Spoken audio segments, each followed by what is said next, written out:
What's up, Chumbags? Welcome to the HQ. My name is SDSK, and today I'm joined by Alexa for the very first episode of the Popcorn Theory podcast. That's right.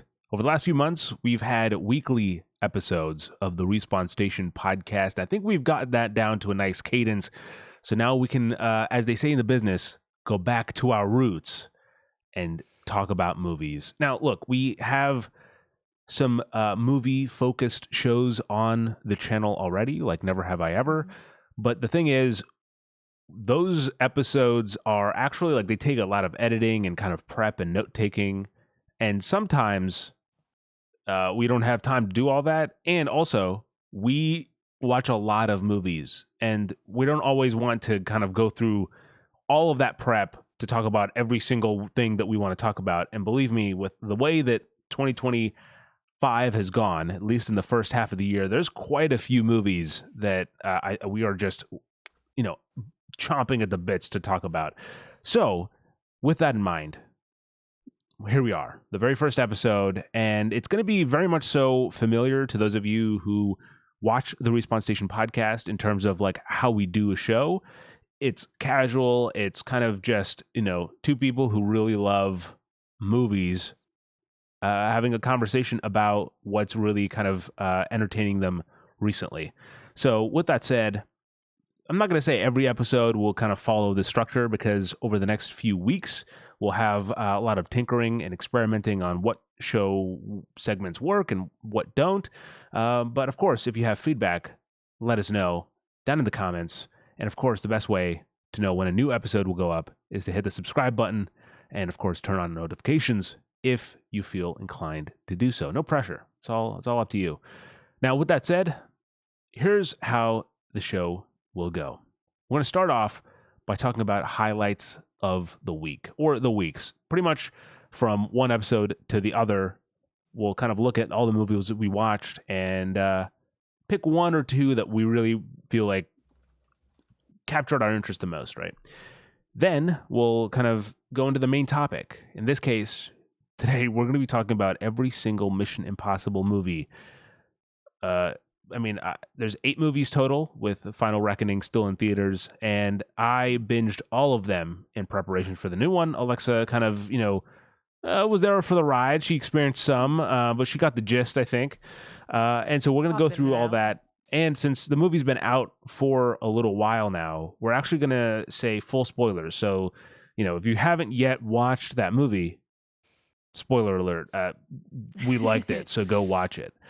At the end of the show, we'll have a segment that we're going to call Don't Miss. And this is going to be our selection of movies that are currently out or upcoming that we think you should keep an eye out for. And then lastly, we'll end the show on a segment that we actually are stealing right from Respawn Station. And it's Like This, Try That. All right. Now, Sri, before we go into these segments that you've so well introduced, we should introduce ourselves, I think, since this is our very first episode. So, Sri, I'm going to let you start off. Who the heck are you? That's fair. Honestly, this channel's been around for a while, but I think there's definitely an audience shift as we did a lot of rebranding and remodeling around here. So with that said, my name is Sri. I also go by SDSK, and I've been talking about movies for a very long time, and to be clear, I loved movies for even longer. I would say that as much as I love film, I really love storytelling across all mediums. I did go to film school. I like I said, like, film is my first love. I fell in love with film at a very young age, and I'm sure as we go through this podcast, we just hit episode 50 on Respawn Station, so I'm sure once we get there at some point along the way, we'll kind of have a reminisce about the movies that made us. Ooh, title right there. Write that down. And so we'll get into that maybe a little bit more, but. Yeah, I studied film, and I've made a few short films, some of which I've been kind of just very lucky to have worked with the people that I did. No one famous yet, though. I have had incredible crews, and I'm sure that some of them, God damn it, they just need to be discovered. All right, and who knows? Maybe we'll get some of them on the podcast and incite an interesting conversation that way. Then I also, pretty much right after I got out of film school, COVID-19 happened and everyone is in quarantine. And so I took some of those ideas that were maybe brewing for potential movies, and I wrote two of them into novellas and one of them into a short story. You can find those around on Amazon. You can get an ebook or even a physical copy of at least the novellas. And yeah, and I do kind of a lot of different things to kind of test myself. Earlier this year, I worked on a little video game. Question mark. I mean, there's going to be more about that coming soon, but yeah, a lot of interesting kind of projects. But of course, on top of that, I also helped create Respawn Station, which again during COVID it was kind of our big thing. We had to. There's a lot of energy you had to release in some way, shape, or form, and so we started Respawn Station, and it's essentially a blog entirely dedicated to video games from nerds like us. So, with that said, that's kind of my story. Again, that's the general. You get the shell. I think with every episode that you'll watch, you'll hopefully get a little bit of an understanding of both who we are and what our tastes are. And ultimately, I think the best thing about it will be if you find where we sit along with your own personal tastes, and then you can judge, how we go. If you Who has better consistently opinions, maybe you agree with me more. Sure, maybe you'll agree with Sri more. or you could be like, oh, every movie Sri likes, I absolutely hate. And then know that if I hate a movie, you got to go check it out. There's all that kind of wiggle room we can work with. So, all right, that's enough about me. Alexa, take it away. Tell the people about yourself. About me? Well, hi there. My name's Alexa, also known as Alexa the Meh, also known as Sri's wife. Whoa. That's my most commonly known as. That's true. Mm-hmm. So I started posting on this channel back in 2019, doing reactions to different movie trailers and movie songs and things like that. So this channel kind of started with the core purpose of talking about movies. And it's been a little while since I've been on here. Besides, we just started up our new series. We have our Never Have I Ever series talking about movies, a few other things as well. But, it's just not enough talking about movies for what I want to do. So I'm hoping this will be a great way to utilize my knowledge as well. I also studied film, and I've worked with Sri on quite a few short films. And I also really like just creating and being part of storytelling in different ways. And so I look forward to being able to continue to talk more about movies, kind of re-hone in on my analytical eye when it comes to movies, as we're doing all of this, and continue to improve that. And yeah, that's a bit about me. I'm a little bit shorter than Sri's. Yeah, no, I've had to write my bio a few times, so it's kind of like stuck in my head, all the stuff that I had to make sure I include in there. Did I also mention that I tore an ACL? Is that something that's important to know about this? I think that's topical. Yeah. We'll come back to that later when we talk about I think some of Tom Cruise's stunts, maybe. Sure. I relate to Tom Cruise a lot. Like Tom Cruise. Yep. Yeah. And Alexa had said it. We are married, and I believe this is the officially the number one movie centered podcast hosted by a couple. And you might not think that is true, but it is, as long as you don't look it up. So there you go. True. With that said, let's get into it, Alexa. So here's the thing, right? Okay, we can cut loose now. All right, all the introductions are done. There's no more scripted. This was all pre-scripted by AI, but now we can talk about whatever we want. No, that is a joke. The entity told me that I can't reveal that. By Alexa. Yeah. The entity told me I cannot reveal this fact. So, all right, I did, in fact, leading up to Mission Impossible: The Final Reckoning, which I knew I was going to watch, and I knew it was like it's going to be on my list. And I even got day one like IMAX tickets to make sure that I was going to go see this thing. Behind Alexa, there is that incredible popcorn bucket that they released as well for the new movie. with a really kind of off. well done replica of the key. By the way, like I expected it to be like a cheap little like plastic key or something, but yeah, there's the entity, and then up top it's like a little hatch, and you open that, and then it's pull. It's one action. You got to pull as you twist it, and then pull. Yeah, there you go. And then there's the two pieces of the keys. Yeah, it's kind of and actually the keys fit right in here. The keys fit in. That's how you open the box. It was way more engineered than I expected a popcorn bucket to be. But here we are in the year 2025, and I think popcorn buckets are no small part of the success of movie theaters following the pandemic. But yeah, and then it goes inside. Here we go, a little tutorial. Oh, ASMR action, and then it opens. Wow, that's beautiful. It also lights up, by the way. That's a fun fact as well. Since we're giving a little tour of the, it looks beautiful. Looks beautiful. Little key up top. Look at that. So, I knew I was going to watch the movie, and in order to get, especially because there's a lot of talk about how this is going to be the last Mission Impossible movie, that I knew I had to go in. God dang, that is couldn't have muted really for loud? That. Is that really loud? Clank, I didn't think it would be loud. So I wanted to be prepared for the final reckoning, and so I did pretty much hot off of the heels of season 2 of Andor. I had to go, from the deep end of one pool directly into the deep end of the other, and I had a week to watch the 7 prior Mission Impossible movies. And for me, other than pretty much Fallout, and I think Rogue Nation, and I guess and Dead Reckoning, these were first time rewatches. I had not watched, like, especially the first 3. I've only watched once, very specifically, I remember. So for me, going back, it was a lot of like, almost like experiencing something for the first time. I also think that now I kind of have more of the series to kind of look back on. I'm a huge fan of this series in terms of just like, not just like what it is, but like what it's become and how it's evolved. And so with that said, I took rather extensive notes on each of the movies, and I thought it would be interesting to go through them. And Alexa, feel free to hop along at any point that you want to. I know you have experienced the Mission Impossible movies before as well, so I'm sure you'll have some things to say.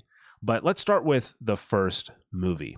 Mission Impossible is special because for 2 reasons. One, it's the first time that Tom Cruise is doing his own stunts. There's a aquarium break scene where he's actually like running from this broken, like flooded tank, and this, where the restaurant glass is broken and he has to run through it. And there's like this big thing of like, that was the first time where there was a risk, and Tom Cruise was like, I don't know if I can do this. And it's like, no, just do it. And he started running, and he hasn't stopped running since. Mm-hmm. There's also the second thing. It's the first film that Tom Cruise has produced. So when he went on board to kind of, hey, he's been in the industry long enough. He's had some hits. It's time to produce. And he looked at the catalog of movies, the IPs, and the one that stood out was Mission Impossible, the Cold War espionage TV show that they were adapting for the modern, at the time, modern era. And what's interesting is knowing that context, especially because at the first time I didn't know that it was a Cold War show or that it was kind of this readaptation of it. What I find interesting is two things. There's a lot of twos here, and we haven't even gotten to Mission Impossible 2. The first thing is, it's interesting to see how high tech the series goes from where it started. In the first one, yeah, like there's this super computer in Langley that he has to like dangle down, to kind of infiltrate or whatever, and it's like this super sensitive room. But like, I don't know, it was interesting like watching it and them using floppy disks. So this floppy disk is crucial to the this has every CIA agent's info, and now were all the rage, and now he's like tracking down AI. He's fighting this amorphous like entity, literally. It's a good example of how far technology just has come in the last couple decades. Like, yeah, And so this was, That's and this is, crazy. 1996, directed by Brian De Palma, who, by the way, has this incredible lensing for this movie, and it looks so interesting. Kind of like it doesn't feel like it's a 90s action movie. It feels way more like noir and gritty. Even the fact that like everyone starts dying right off the bat is interesting because one, it sets off this somber and darker tone, but it also kind of establishes, I think, when you look at it in the long term of the series, of like, oh, Ethan cares about his teammates, and he's so sensitive about not losing them because he has gone through the thing where he has lost them, and Lost so all of them. Yeah. yeah. Well, and then there's a second thing, which is knowing that this show is about a Cold War espionage series being adapted for the 90s era where like the Cold War isn't as much of an active threat or on top of mind. The villain of the, again, spoilers for all Mission Impossible movies pretty much. The villain for Mission Impossible 1 is actually an agent, an MI agent, or Mission Impossible Task Force, I guess.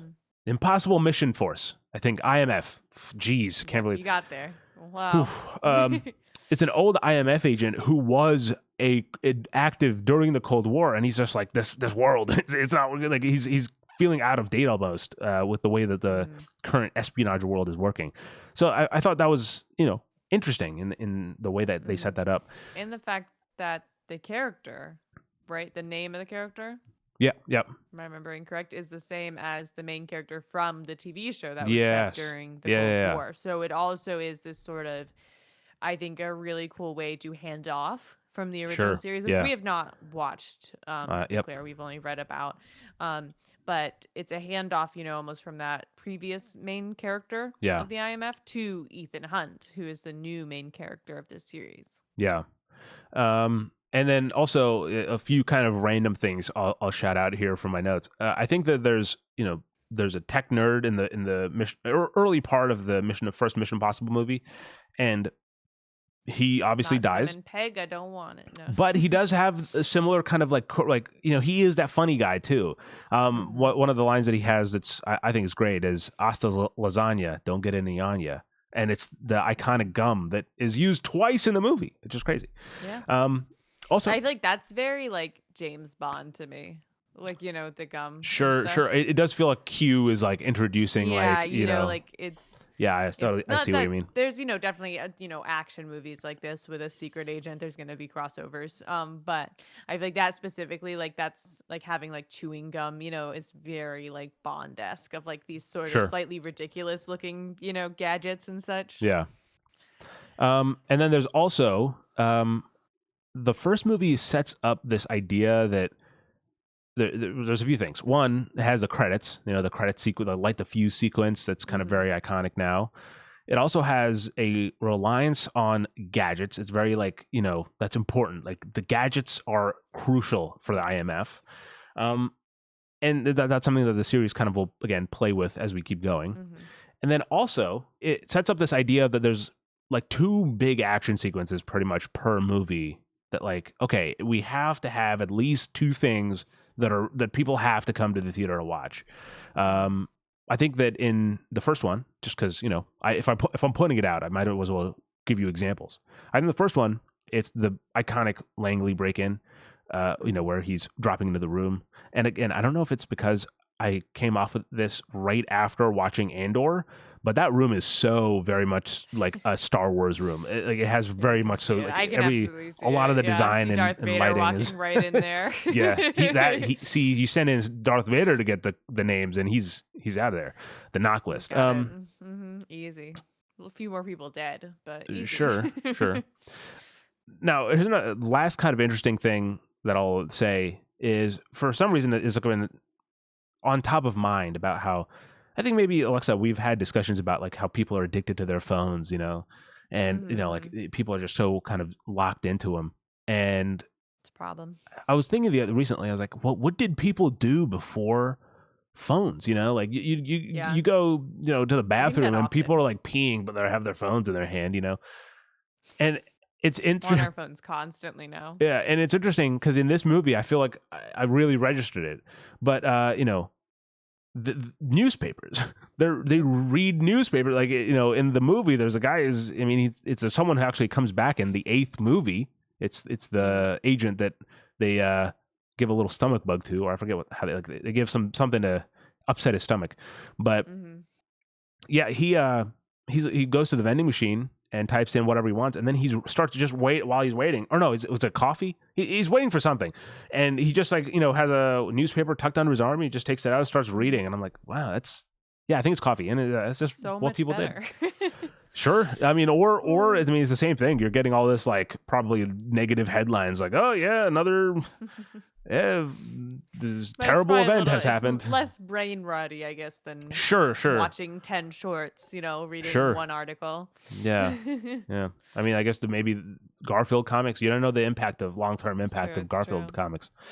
All right, now let's get to, actually, there's one more thing I'll say, is that the Blu-ray that I watched had a trailer, and there was an original trailer for the movie, and the release date was May 22nd, which was actually 1996. Yes, and May 22nd, 2025 is when we watched Dead Reckoning for the final reckoning, the final reckoning. Years later, we should have waited one more year. No, I don't think so. I think we're good. Now, Mission Impossible 2. Alexa, you're talking about this James Bond of it all. I think that MI2 is probably where he gets the most James Bond. So I did start this with the director's commentary from John Woo. And what is interesting that they mention is that this wasn't conceived as, okay, we need to make a direct sequel to Mission Impossible 1, the 1996 movie. This came out in 2000, so 4 years later. The goal was to make something that was its own style, not mimicking the first. And I think they really took that to heart, because, this movie is way more of a 90s action movie than Mission Impossible was. They have the suave protagonist. You have some hot girls. It's a lot brighter of a visual palette. It's not as dark and somber as the first one. Yeah. And I got to say, I did not remember as much of this movie as I thought. There's parts of it I'm like, this person is in this movie? Like, I was genuinely surprised. I won't spend too much time on it, because I'm not I don't hate Mission Impossible 2. It's also, I think, that the least Mission Impossible type of movie of the series. I think that at its core, Mission Impossible 2 is better when it works as a John Woo movie and not this overwritten action love triangle between Ethan, this girl, and the villain, and there's a virus in there as well that's very dangerous. So it's a lot. Now, just to make sure I'm cutting to it, there are 2 highlights of this movie as well. One is a skyscraper fight, which is cool, and then the second is pretty much the entire beach sequence, which has this badass, way over, again, very John Woo, very over the top, but it's bike chase that goes into a beach fight, and then it has that really famous knife going to the eye scene. I hate that one. Just thinking about it. I could never. That's a separate. That's the only. That's thing the only thing. Yeah, you guys have the same height too, so I think it would have worked. We are the same height. Yeah. Shout out. Now, with that said, let's talk about MI3. Because this was an actual surprise for me. I did not expect to like this movie as much as I did. I thought I would be much stronger on it, but I actually think there's quite a few things in this movie that are rather endearing. First of all, it attempts to subvert expectations by starting with Ethan kind of on the back foot, right from the start. If you go to Mission Impossible 1, it's he's very much so in control of that situation. He's doing this kind of very now typical IMF fib. is that the where they're trapping someone to get the information that they want, and it's very kind of controlled and cool. And this is no, he's captured, he's being tortured, and someone he loves is about to die.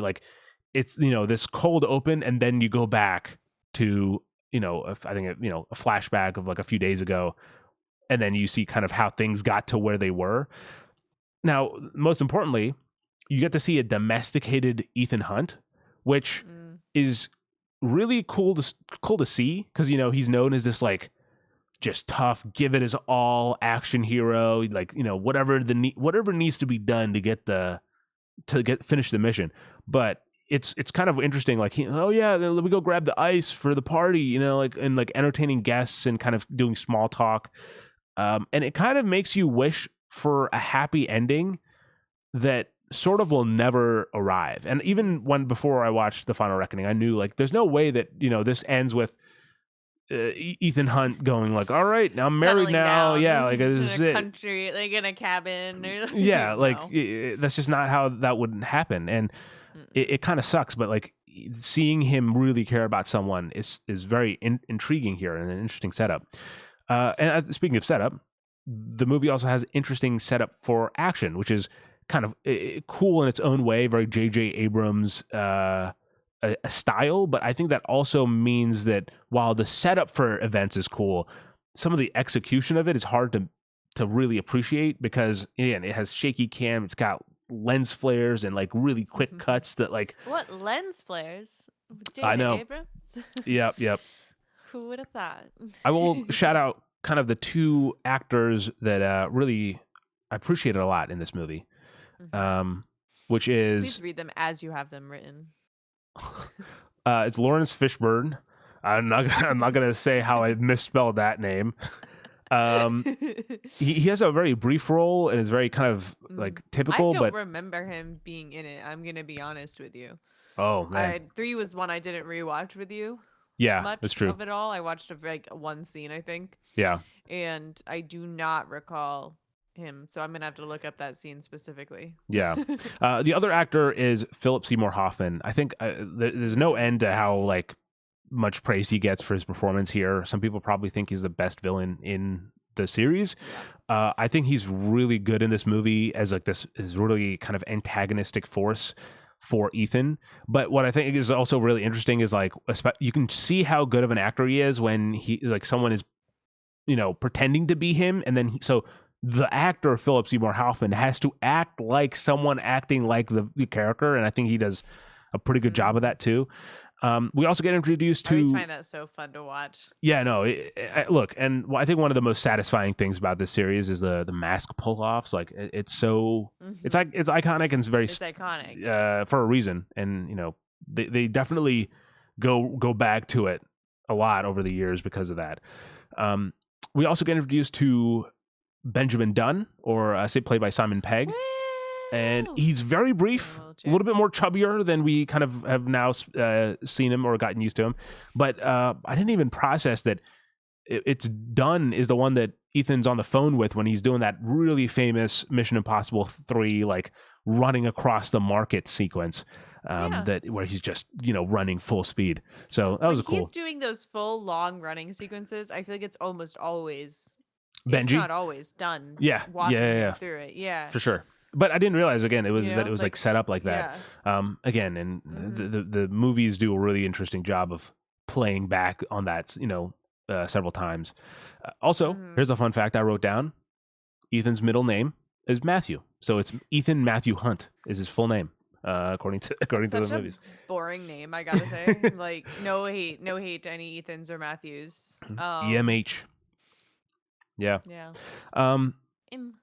It's almost meh. It is. That's true. Rearrange. No, it's not EMH. It's I am meh the whole time. That's a reference to a terrible reveal that we're not going to get into here. Yeah, sorry, Alexa. Now, this movie has cool gadgets like the other ones, but I didn't realize that the first 3 movies all had iconic a version of the iconic landing sequence, or not the sequence where like when they're going down with the wire. Yeah, like I mean, obviously the first movie set it up, and then the second and third movies have a repeat of it, of Ethan like almost hitting the ground and like stopping himself. Which is you know, a cool way to do it. I think realize all 3 of them had that. Yeah, but you're right. I think Maggie Q, you know, obviously James Bond movies, Alexa, have Bond girls. I think Maggie Q in this movie is the first Hunt girl, if there was one. That just doesn't sound right. No, the Hunt girl. I didn't like how that sounded. Okay, the girl Hunt. I mean, Nope, that didn't sound any better either. That's worse. Yeah, Even in the wrong direction. Yeah, there's no way to make it sound nice, but these IMF girl. Sure. I think it's the best bet. Yeah. And this is something that, again, the movies kind of occasionally will have these kind of characters, but I think mostly they attempt to kind of do something a little bit different here and there. And I think over the years, especially, the series has really distanced itself from the Bond movies. I think very, very purposefully.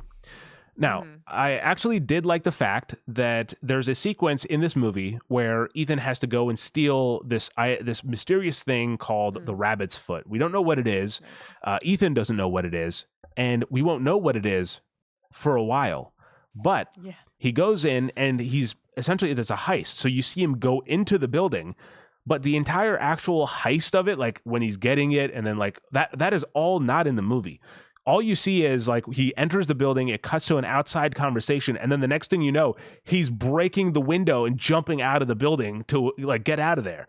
And I really kind of dig that. Like, that what happened there was just like that was Ethan, and he was doing the mission.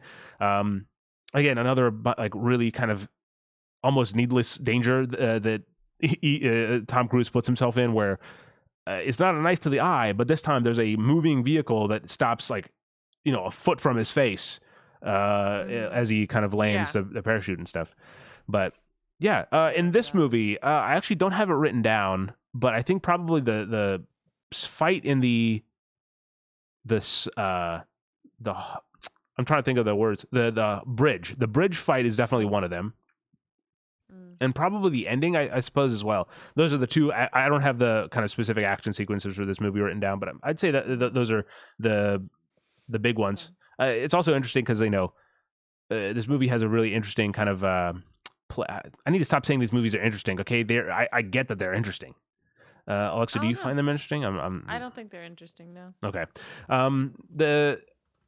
He essentially dies in this movie, and then he has to be brought back to life because he has to like do defib to come back because of the thing that's in his body. Yeah, it's this whole thing. Anyway. Now, with that said, I honestly did not remember the plot trainer and was surprised the scan it happened. I don't even know what that means, actually. I don't know what that notes. I feel like I was maybe meant to understand what that note meant, but I do not. Anyway. Well, apparently you don't remember the plot trainer again. No, yeah. Honestly, did not remember the plot trainer, and you still don't. Yeah. Oh, it's the twist. It's the twist. I get it now. I guess it's the traitor. The traitor. Oh. Yeah. That's autocorrect screwing me over. I didn't know what the twist at the end of who the bad character was. I completely forgot it. So when it happened, I was like, I was actually like, oh, like I was shocked. Which was a pleasant surprise. Always like when a movie does that. And overall, I think Mission Impossible 3, I liked it better than I thought. Though it is interesting, I was not expecting Kanye West to be playing in the credits. That was a surprise for me. I got to admit. Yee. Yeah, exactly. Now, Mission Impossible 4, also known as halfway in Ghost Protocol. This is sort of viewed as the shift in the series, where it took a few years gap. I don't think not much longer than their typical gaps of like 4 or 5 years or whatever, but I mean, they only did 8 movies in 29 years, so like there's a gap in between. Yes, yeah. One, Now, there's a few things here that I find interesting. Fuck, take a shot every single time of water every time I say interesting in this podcast. I don't think I can control myself. There's a few things I've picked up on, kind of going back to back on these movies that maybe I would not have even if I like watched them over the years, And there's also, I'm going into Mission Impossible 4 with the context of information of how it was made, which was, this is really where the Mission Impossible movies, they bring on Christopher McQuarrie, and they're also really leaning into the fact that it is a bunch of really interesting set pieces that they're building. Like they're like, okay, we want to climb on the Burj Khalifa, like we want Ethan to be climbing it for some reason. And they designed the movies around these stunts. Yeah, they come up with the crazy stunts, and then the process of writing the story changes. Yeah. And starting with this one. And this is also where they bring in Christopher McQuarrie. And so like the Burj Khalifa as a writer and as a, they filmed the Burj Khalifa. I think that's the name, right? I feel like I'm saying that wrong. The Burj. I'll just say the Burj. The Burj sequence. They're filmed that without entirely understanding why it's in, like, what's happening. So they had, like, part of like bringing on a writer was like, what's the story? Like, what's the push and pull? And I think it is so impressive that they were able to not make that show in the movie. Like, I not at all. Don't think someone without that knowledge, would know that this movie was put together. Yeah, exactly. This movie does a lot of really cool things. Okay. The one thing I just cannot stand in this movie is the title cards. It is the most boring font. And I don't know what version of it is. I'm watching the official Blu-ray version that, of these movies. The fonts are so just personalityless. I think it's until like maybe Mission Impossible 6 where they actually were like, oh yeah, let's do something kind of cool with these titles and not just have like Arial font of, here we are in some other country. Anyway, other than that, there is so much to like. It has incredible music, and it really takes that Mission Impossible theme and just makes like it brings a whole lot of life to it, and it feels so much more energetic. This movie tonally feels. This one again? Michael Giacchino, I believe, is the composer. I don't have that in front of me, but that is just off the old noggin here. But yeah, I believe so. Like in this one, I know because the intro song of this one, I remember it has a vague similarity to another movie, The Incredibles, from this director. Yes, Brad Bird. Brad Bird does it. Great job too. Go ahead. And so the intro there, just like I remember rewatching this whenever I watched this movie again with you, whenever that was, because I did watch it all the way through within the last couple of years, but I remember re-listening to it, and you were like, do you know who directed this? And I was like, no. And he was like, what does it sound like? And I was like, kind of like The Incredibles, I think. And then it showed Brad Bird, and I was like, oh, okay. And Michael Giacchino also did the music for The Incredibles, right? Yes, he did. Or am I making that up? Okay, that duo is for that. And it really shows. I mean, this feels very tonally and visually very different. And I think it's very much so. That's the reason why they claim that it is the real separator of the old Mission Impossible movies to the new ones, where they really kind of felt like they were breathing fresh air into this series. Jeez, it's when they found their thing. Yes, but at the same time, it all clicked in. It's so impressive that they make it look intentional, because I think this movie does a lot that is very connected still to the original movies. It actually, I think, feels the most Cold War espionage in terms of plot. The way that there's a lot more espionage, and the way that the story has to be hush hush, and there's political tensions are very high, and all that kind of stuff. I think lends a lot to that espionage aspect of it. And also the movie sort of breaks down the Mission Impossible formula, because we've established that these movies have gadgets, right? Like there's excessive gadgets, but in this movie we really start to see gadgets just start to fail on them. The Burj sequence, the gloves falling off, the face mask creator doesn't work. So there's a lot of that going on. That's like a lot of technical difficulties creating obstacles. Yeah. And there's a few kind of small things that I can kind of shout out. There's really interesting details. Oh my God, I'm gonna punch myself every single time I say the word interesting now. I love the absence of sound in the hallway sequence in the Kremlin, which is kind of the first time Benji's on the field with Ethan, and we get that character really becomes close to Ethan and his kind of core. He's part of the core team now, along with Ving Rhames' character, of course. Of course, he's been there since the beginning. Since the very first one. Yeah. There's also certain parts where you're put into Ethan's head. He's in the hospital at one point, and we've established in Mission Impossible 3 actually that Ethan Hunt can read lips. Like he is standing away, and his wife is talking to her friends in the kitchen, and he's just looking at them, and while looking at them, he can hear what they're talking about from their lips. And then in this movie, they refer back to it, but it's more unique and more kind of has more intention because he's coming out of this like daze, that he was passed out, and so he's coming to. And so originally the subtitles are like in the kind of language that they're speaking, I believe Russian. And then as he's like waking up and his mind's registering, the subtitles slowly transfer to English, and so he's translating it in his head, and you see it in it, that's some really cool details in there.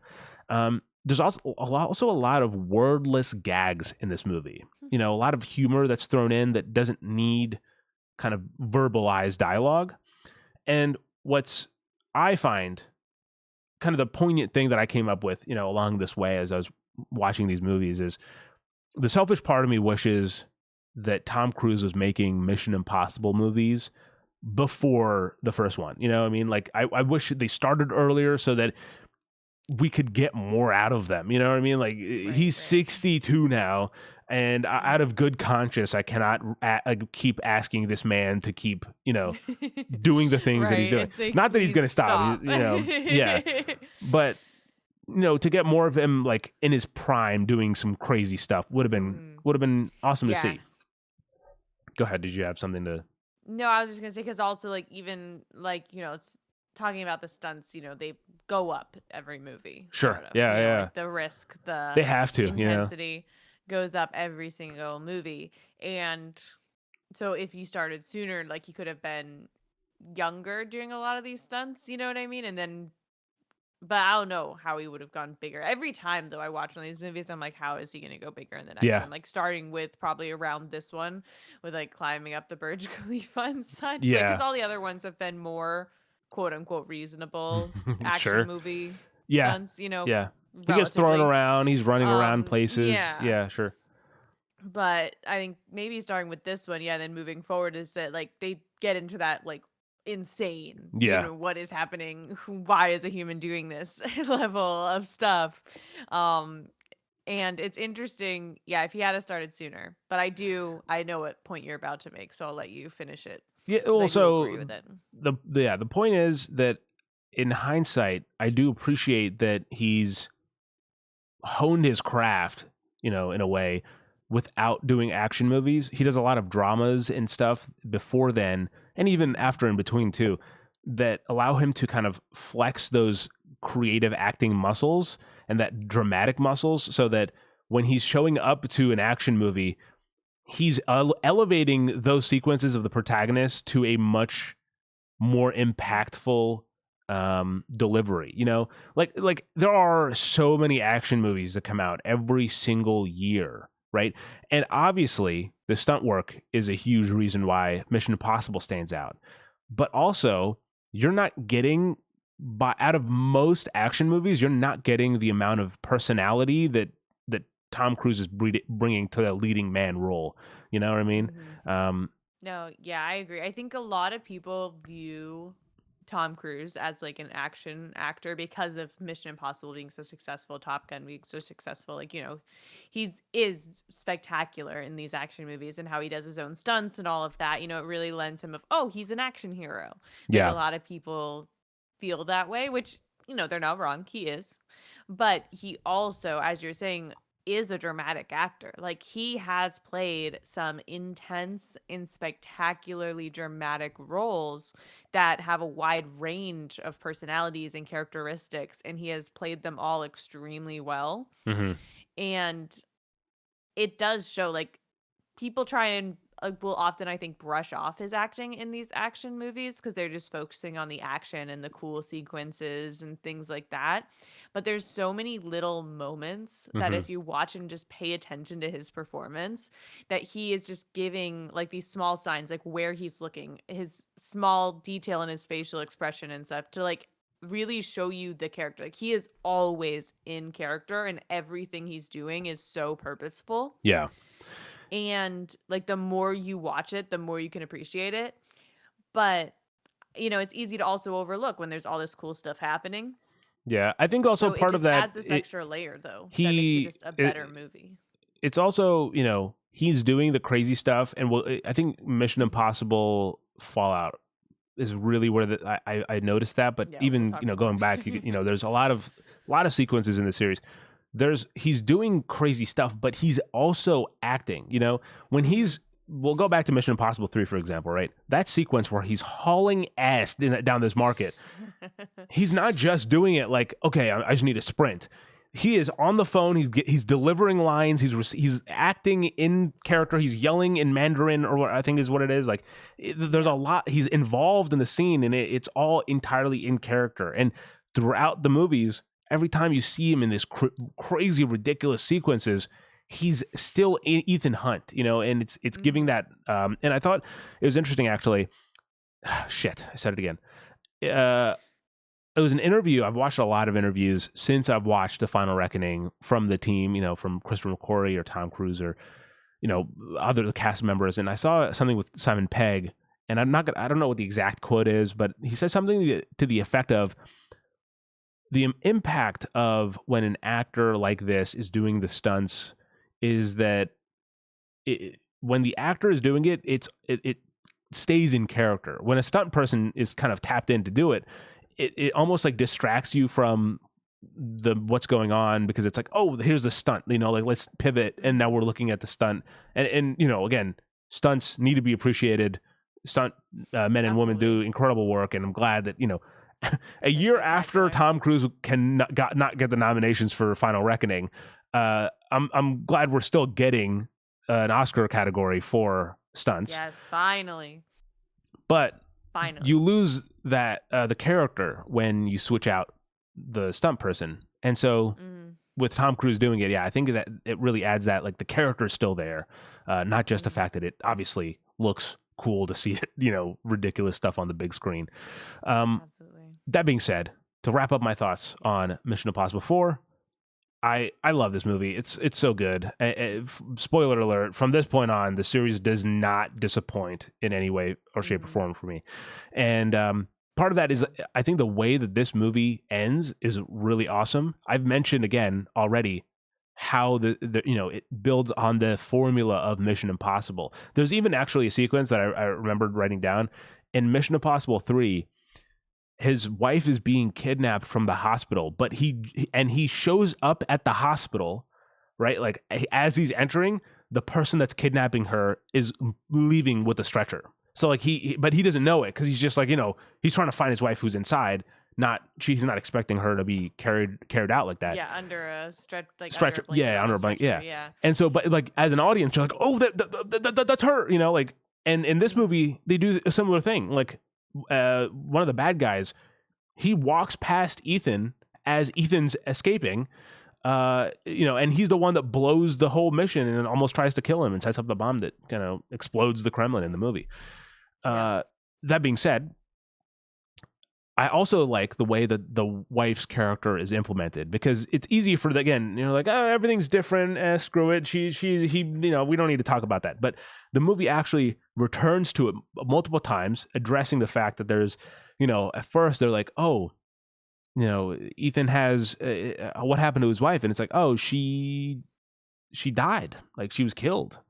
And you're like, oh, and then there's this additional twist that, Jeremy Renner's character, that he was on the mission detail to protect them, and so he feels guilty that, oh, I led to your wife being like, I didn't help her. And then at the end you find out Ethan's like, no, my wife's she's still alive. And then and again, it's perfectly set up. So you see, as he's saying that, you're coming to this revelation, you're seeing her walk off of this little ferry, and she's walking along, and they have this brief moment where they kind of exchange smiles, and it's like, she knows that he's there, and he knows she's safe, and then he disappears into the night like a ghost. And it's just, so cool. It's so good. Now, here we are, Mission Impossible 5, Rogue Nation. This is the first movie where Christopher McQuarrie is not just writing it, but he's also directing it. And there's a lot here. I mean, look, first of all, this is an all-time best cold open of him hanging off of the side of a what is it, an A150, A50, a big cargo plane, military cargo plane. It is so crazy, and the way it kicks in, where at first it's just Benji in this conversation with Benji and Jeremy Renner's character, whose name I'm forgetting, and Luther. You're going through all of them, and then all of a sudden, it's like, oh, the plane's taking off. How do we stop it? And then you just hear the Mission Impossible theme. Tom, Ethan's like, Tom, can you open the door? And then he's running onto the wing. It's just, it's incredible. This is also where the movies finally have better font usage. I actually have it written here. It's not Fallout. It's this one. I can confirm. Yeah, and also there's a quick little, I don't know if it's a reference. I'm going to say it's a reference, but the first time that Elsa's character is introduced, it's when Ethan is like trapped in this room. He's about to be tortured. And the key, like he's tied up with these, in handcuffs or whatever. He's chained up.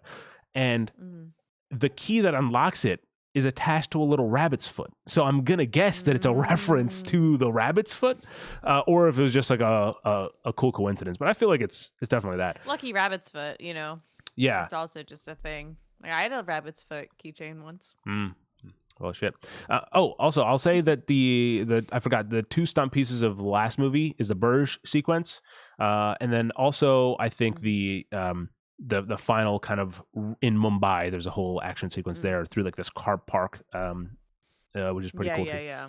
I think those are the two sequences, at least off the top of my head. This one, from 5 on, it's not just 2. I think they build on that a little bit more. I mean, 5 starts with him hanging off a cargo plane. So like, yes, yeah, exactly. That's the start of the movie. and that's most movies' climactic epic moment. And this and I think actually brings up a good point, because I think this movie especially is a blockbuster in reverse is what I call it, because they open with the biggest stunt, which is very like, the opposite of what, typical Hollywood, like they want you to keep you in there till the end. So the biggest thing is always at the end of the movie, and it starts off small and it's supposed to build up. But this movie, the biggest stunt is at the very start. And then as the movie goes on, you have this kind of middle of the movie set sequence as well, where he's like underwater and he's trying to, get this gate pattern and biometrics into the computer that's underwater and everything. But the end of the movie, where the big finale of how he faces the villain, is a conversation at a dinner table, and then a quick chase sequence with a little bit of hand-to-hand combat, and then that's it. And then it's a talk and run conclusion. I mean, it's very different in that way. Is this the one where he traps him in a box right at the end? Yeah, he slides into a thing, and then the villain follows. Making sure I'm on the right one. Yeah, no. And this is also kind of where I think the mythos of Ethan is addressed a little bit as well, because like there's a girl at the record store who's kind of like, oh my God, you're him, aren't you? Like, you're Ethan Hunt. And so like in the IMF, he's become sort of this like the Baba Yaga, if you will. That's a little reference to something else. Wow. Yeah. This movie also has really good comedic timing, and I think in a weird way, there's this very controversial humor that the Marvel movies have picked up, where it's this, he's standing behind me, isn't he? Kind of humor, that kind of dialogue that is very Marvel. You saw it in Forspoken, and people were like, "Oh, that's Marvel humor." It's this thing that people kind of. Maybe they look at it a little too harshly, and so it's always like the bad stuff is labeled as it. But you get the gist when I say Marvel humor, what I'm talking about. I think this movie does a lot to subvert those expectations with editing, without so you don't need words, and there's also like in visually you kind of play to that. Like, look, there's this huge thing about how Tom Cruise loves his Apple boxes, so you can kind of remain the same height as actors. And there's certainly moments that we're a perfectly great height. Yeah, there's definitely moments where you'll see like, oh, he in like a certain wide shot, he does not look like the same height, but then they cut to the close up and he's like looking right in her eyes. But but despite that, there's quite a few gags in these movies where it really is about, oh yeah, he's a smaller guy right now, and one of them is like, one of the fight sequences that's at the backstage of this opera in this movie is like, oh yeah, he's against this gigantic dude, and it's like the camera's trying to accentuate that too. Yeah. And also, whenever I feel like what they do go for the, Marvel humor, I think Benji makes it a really endearing way. Like he delivers it in such a way where I'm like, oh sure, Benji. Simon Pegg is, I mean, he's so good at comedy. Yeah. And we'll get to this in and look, this is all just prelude to our final reckoning review, and we'll get to to more about Benji there too. We're nearly there. Yeah, it's a marathon of getting through these. Also, speaking of Benji, there's a sequence where they show like he's playing Halo 5 while he's at work. Look, I gotta be honest, all right. After watching all these movies, I don't think Benjamin Dunn would be playing Halo 5 Guardians. He's definitely either playing like Civilization, all right, like something technical, I can see or that. he's playing Call of Duty, where it's like, all right, action. You're in the field. You're getting the action. He's not playing. I don't know. Halo 5. That's just my thought. All right, now here we get to Mission Impossible Fallout. This is, chronologically speaking, the movie that sunk its hooks deep into me and has not let go. Because Mission Impossible 5 is actually the first of the movies that I watched in theaters. Up until then, I hadn't actually, and it was also the first movie I'd seen in that order. I had not seen the others. I just went, someone I know is watching Rogue Nation, and I hadn't watched the others, but I'll just go and have a good time, and I certainly did. Fallout was just crazy. Like it was. Yeah. I think, despite what we're going to say about how good Final Reckoning is, or maybe we'll kind of talk about them in a little bit more combined, like Dead Reckoning and Final Reckoning as part 1 and part 2, as they were kind of envisioned to be. I think pound for pound, Mission Impossible 6 Fallout is the best action movie. It feels like a culmination of all of them. It has, the starting, the sort of cold open, like the first Mission Impossible movie, where you think something's happening and it's almost like dramatic as hell. And then it's like, oh, actually, no, this is all part of their plan. And there's also this proposition that for peace, there must be a greater suffering, which is similar to what is said from the villain in Mission Impossible 4. So it does all that, but it doesn't have all the baggage of like, oh, you have to really understand this series to appreciate it. You can watch Fallout by itself without much knowledge of anything else and still be like, oh my God, it's good. It's incredible hand-to-hand sequence, like that bathroom sequence, with the arm reload. Mm-hmm. I think Fallout was my first Mission Impossible movie. Was it really? I'm trying to remember. Wow. I'm surprised your dad didn't ever like. That's what I'm like. I may have seen one of them at some point in time. Sure. Like I didn't, like younger. Yeah. It was. I will say that I was an absolute. I mean, look, I was a fiend for this movie. So when I was, I will say, when I was in college, if like, I mean, I obviously rewatched it a few times in theaters because I loved it so much, but like. I remember at one point, Austin hadn't seen the movie. And I was like, what, dude, we can't have that. And so we went to I've never been inside that building again. We went to a random building on our campus. And we went to the auditorium where there was, actually, there's another part of the story that I can't mention because just for it's good. Move on. Yeah, it's good memories though. It's all good stuff. Yeah, I'm spreading the love of movies. That's all I'll say about that. But we went to this room and we watched Mission Impossible Fallout just like on a school auditorium screen. We were just like front row seats.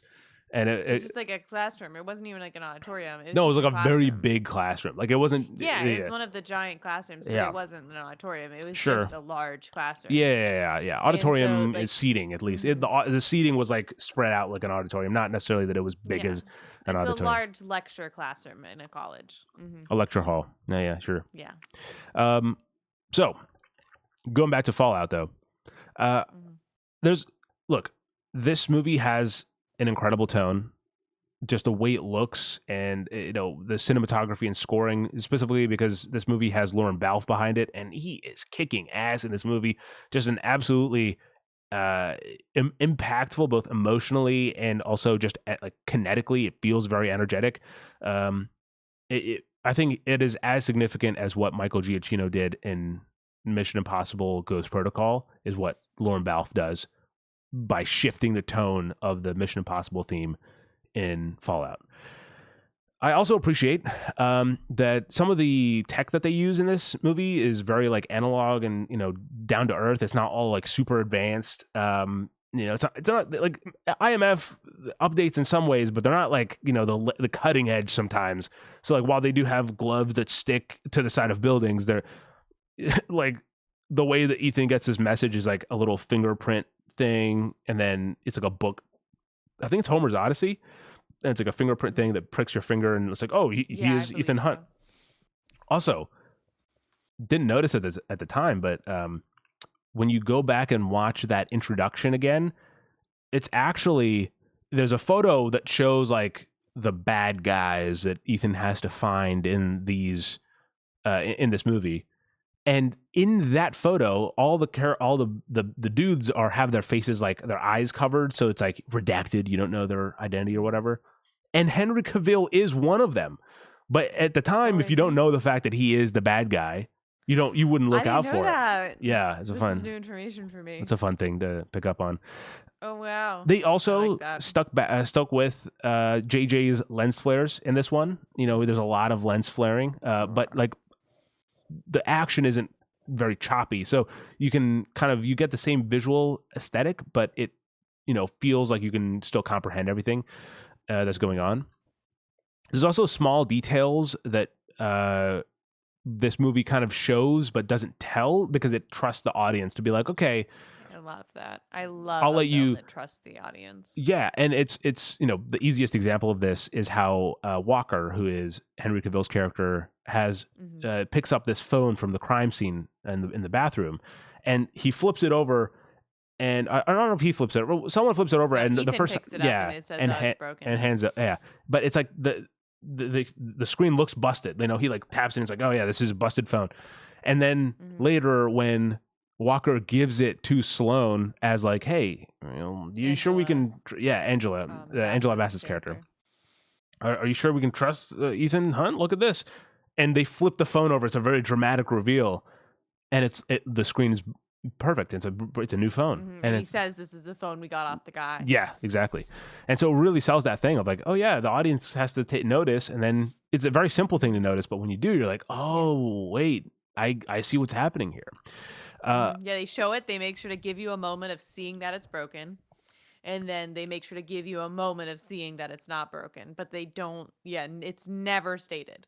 Like, that is never talked about. It's never like explained. Yeah, it's just set. It's just shown, and then from that moment.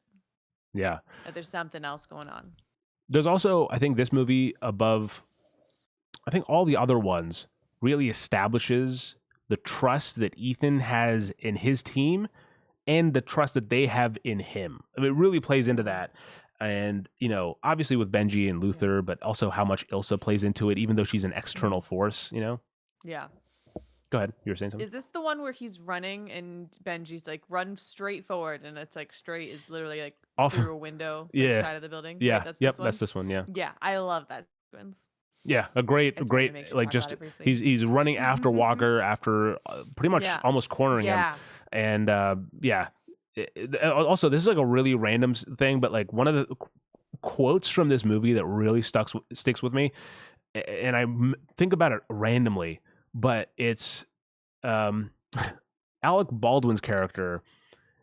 Essentially, there's a reveal that it's the first time that you see the Walker is the bad guy, right? Like, that's the setup.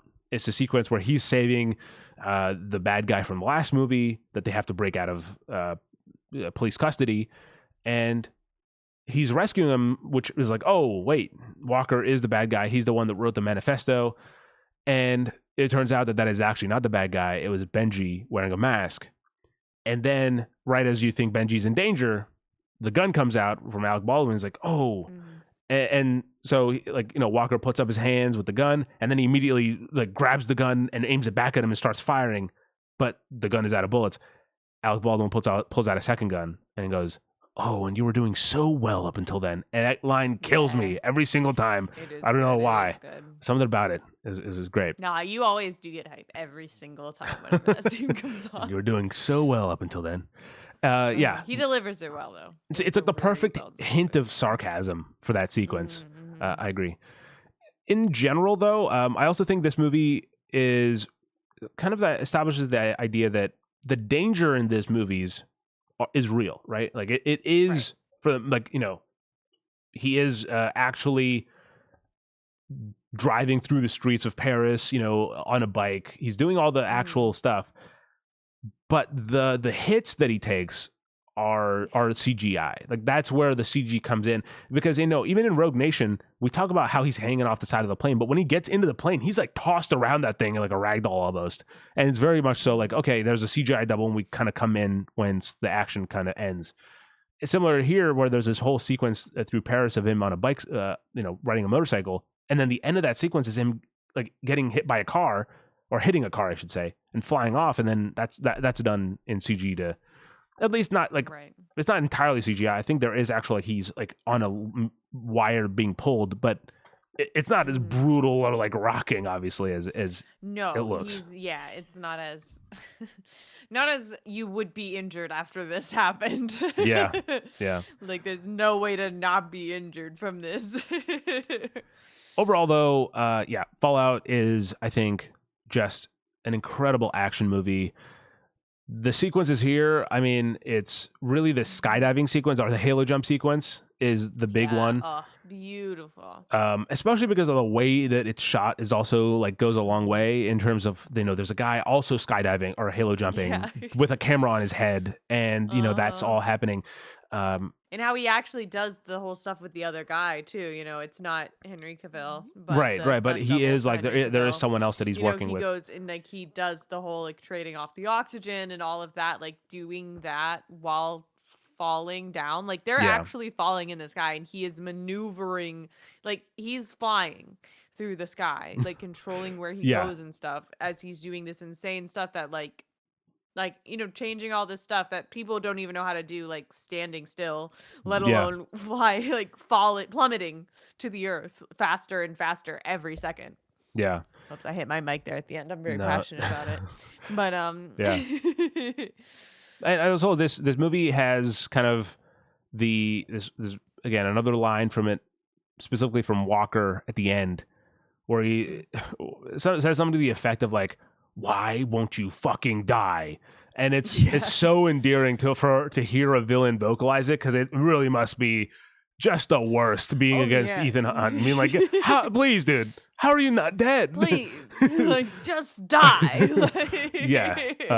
It's a crazy ride, but yeah. So it's overall, I think, the best, easy to recommend movie if you're in the mood for just a really good action movie, top to bottom. Popcorn.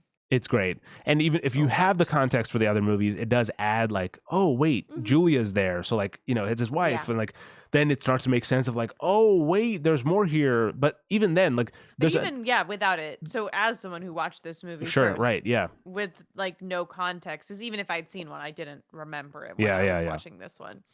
And so like I didn't feel lost. I felt like there was more to it, you know, especially in the scenes with Julia and such, like, you know, I was like, okay, there's something I'm missing here, but they still give you enough where, you know, you don't need it to enjoy the moment and appreciate what is happening at that time.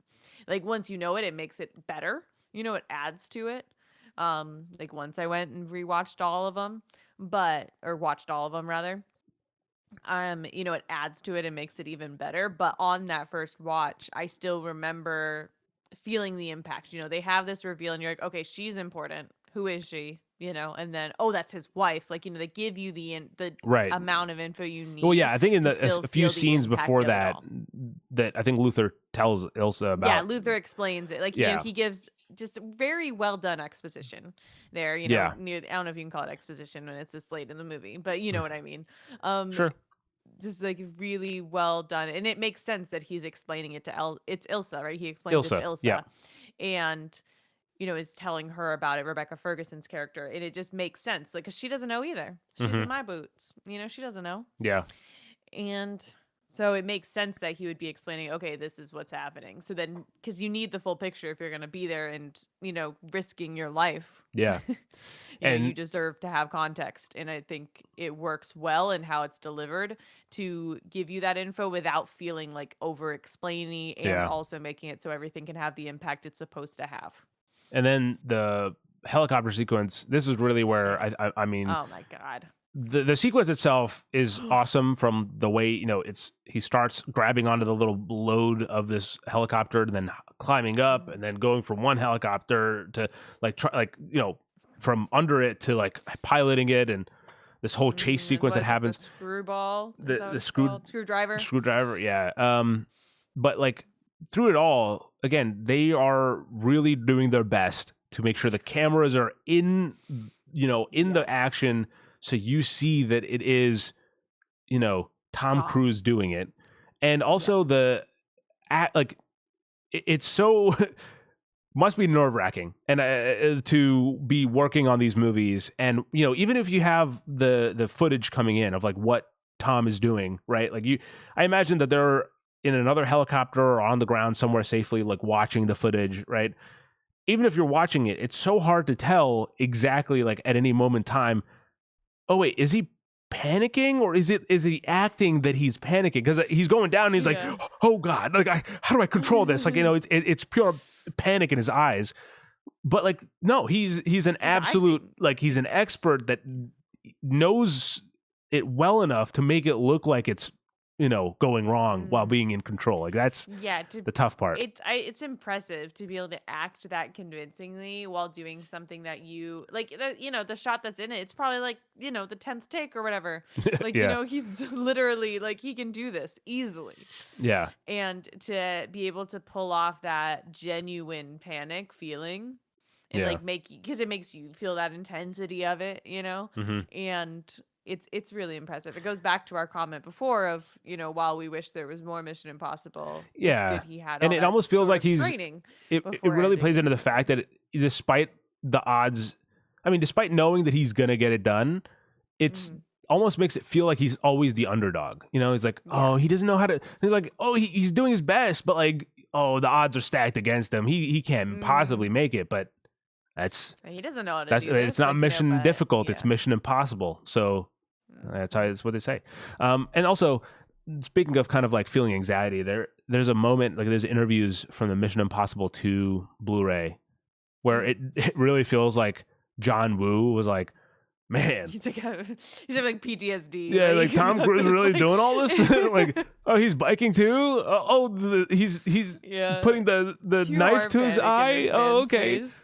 And like there's a sequence. They explain the stunts, and it's like, there's a shot where Tom Cruise is going through some flames on a bike, and he's just going through. Didn't want him doing it. He's just going through flames on a bike. Yeah, that's what he's doing.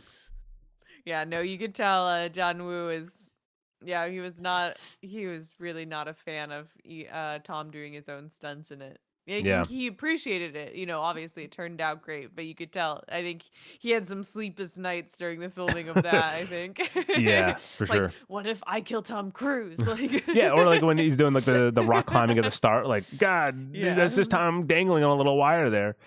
Yeah, 100%. Now, all right, that is pretty much the load of Mission Impossible movies.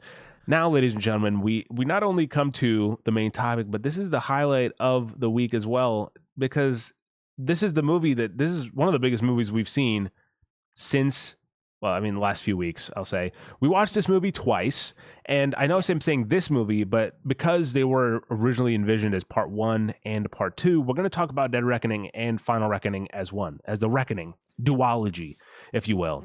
So they are the culmination of what we now, as far as we know as of recording this, the end of the Mission Impossible movies.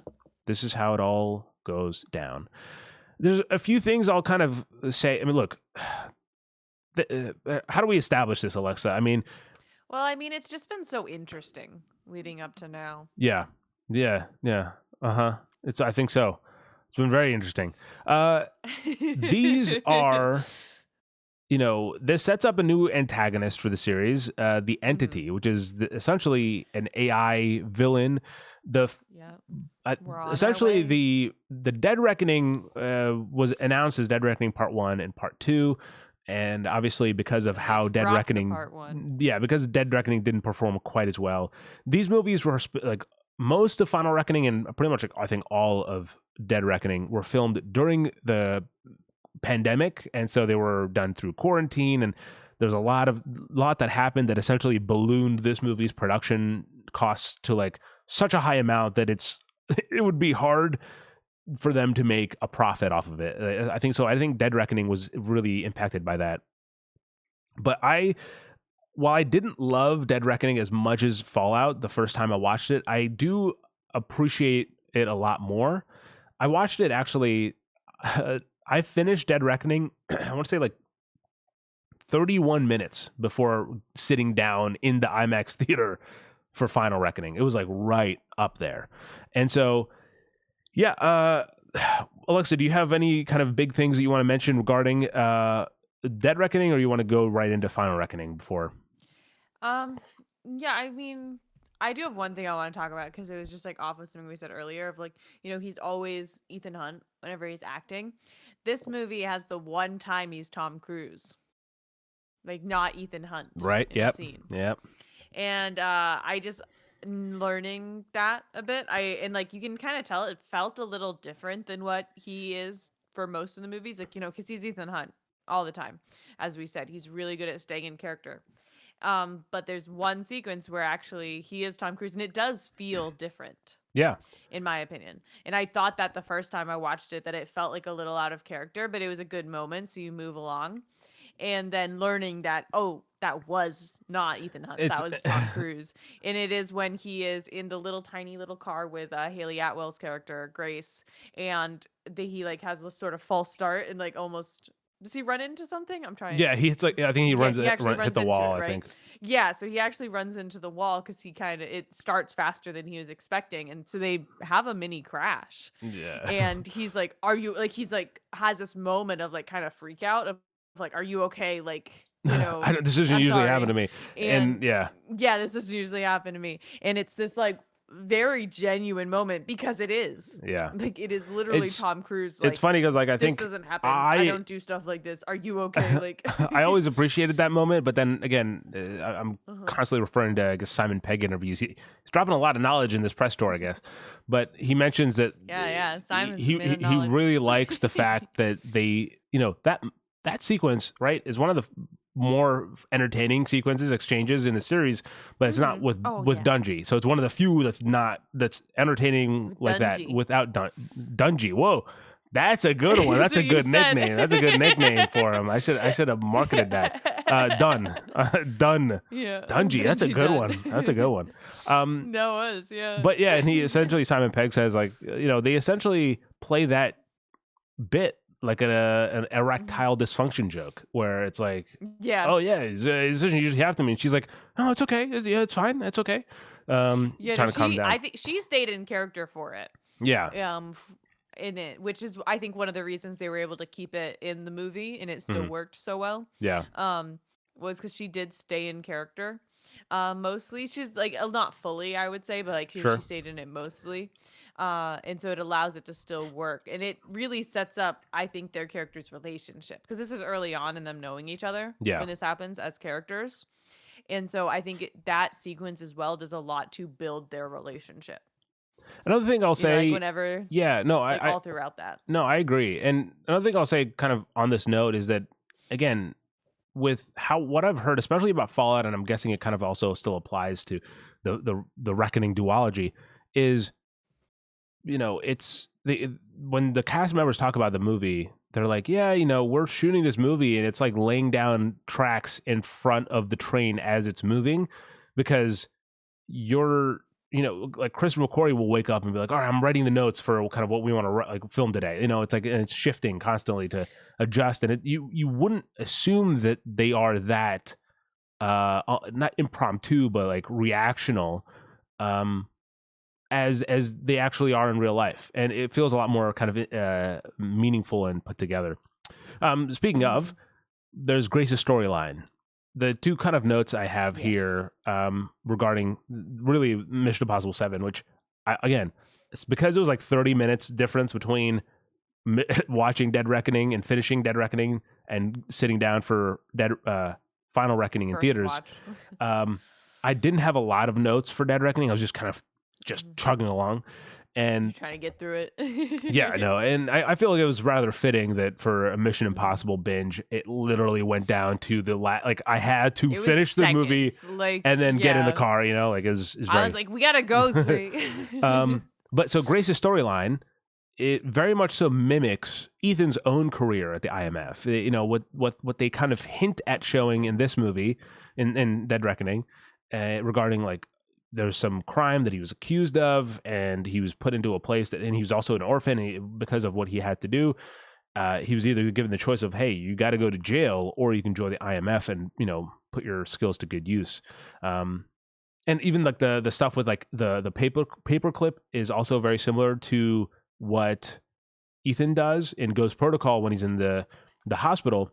He uses a paperclip to pretty much undo his cuffs, and essentially Grace does the same thing in Dead Reckoning, because she grabs a paperclip and then uses it to free herself later.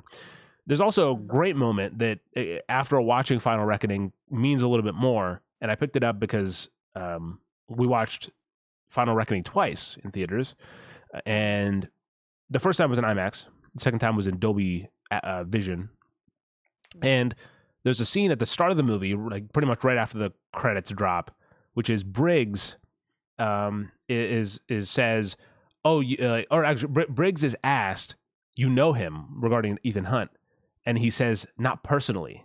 And then the character who's played by Tarzan, he says, but it is personal. So I don't like, he doesn't know him personally, but it is personal. That means a lot more in Final Reckoning, knowing that Briggs is actually Jim being the villain of the first. Mention him, but the first movie's villain. He's the Cold War. He's the guy who's handing down who's from the old TV show. This is his son. Yeah, the character, not the actor. Back. The actor is, obviously. Yeah, and so that was an interesting thing. No relation. Yeah, that was interesting. Oh, shoot, that they brought that back. And speaking of, all right, Alexa, now we can fully transition to just Final. Well, actually, last thing about Dead Reckoning for now is the two pieces I think of this movie. It's the bikes jump sequence for sure. Yeah. Absolutely. And I'm guessing I'd probably say the train sequence as well. The crashing of the train, and they have to go up each of the carts and stuff like that. But all right, now this is the Final Reckoning, Mission Impossible 8. Alexa, what do you? I mean, I've done a lot of talking. Go ahead.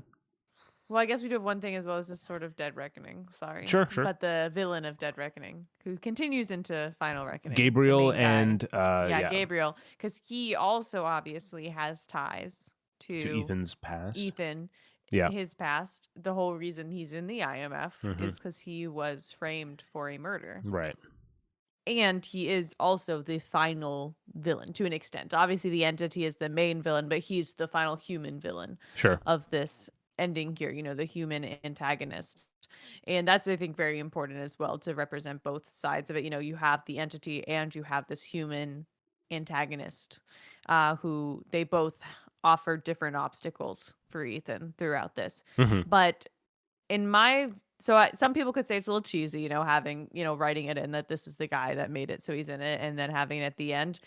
But for me, it feels more poetic, and it feels like a really good just bookend. It's like, this is how Ethan started, and this is how Ethan's going to finish, for at least with us, for our perspective. Like, we know that that's how he started, was because of the being accused of murder, and now we know that this final movie is going to have him defeating the person who made him join the IMF.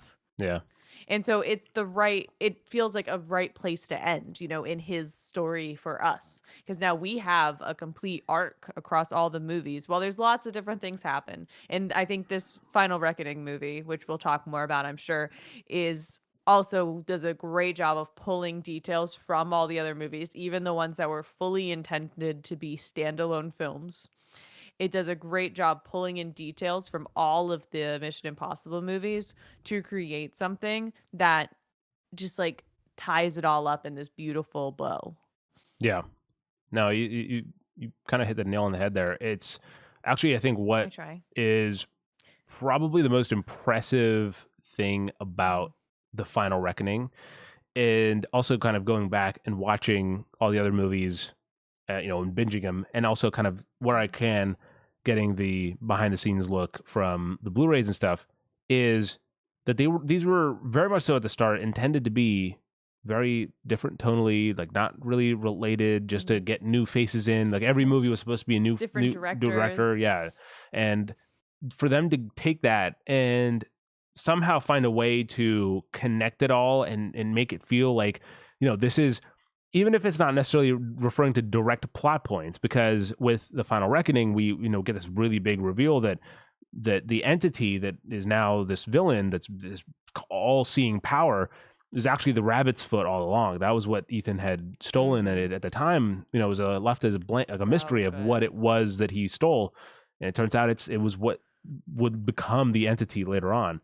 Like that's a crazy Mm-hmm. reveal too. But like even if they're not pulling direct plot points like that, they're at least also having the fact that this is the same character. Like the stuff that he's going through is the same way. He's dealing with a lot of that same stuff. He's learned a lot over the years. A lot of different kind Mm-hmm. of, he ebbs and flows, but the Ethan at the core of it is still the same. So I think Yeah. that's really just it shocked me walking out of the theater of how Mm-hmm. they were able to tie this in so well.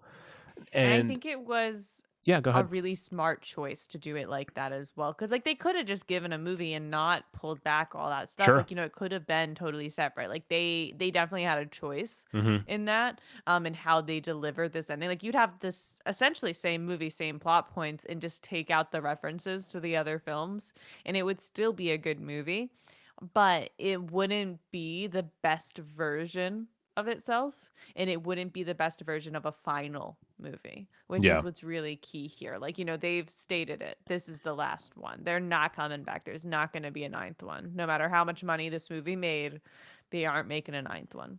I think tying Well, off those yeah, go loose ahead. ends makes it so it feels very intentional as the ending, which we knew it was going to be.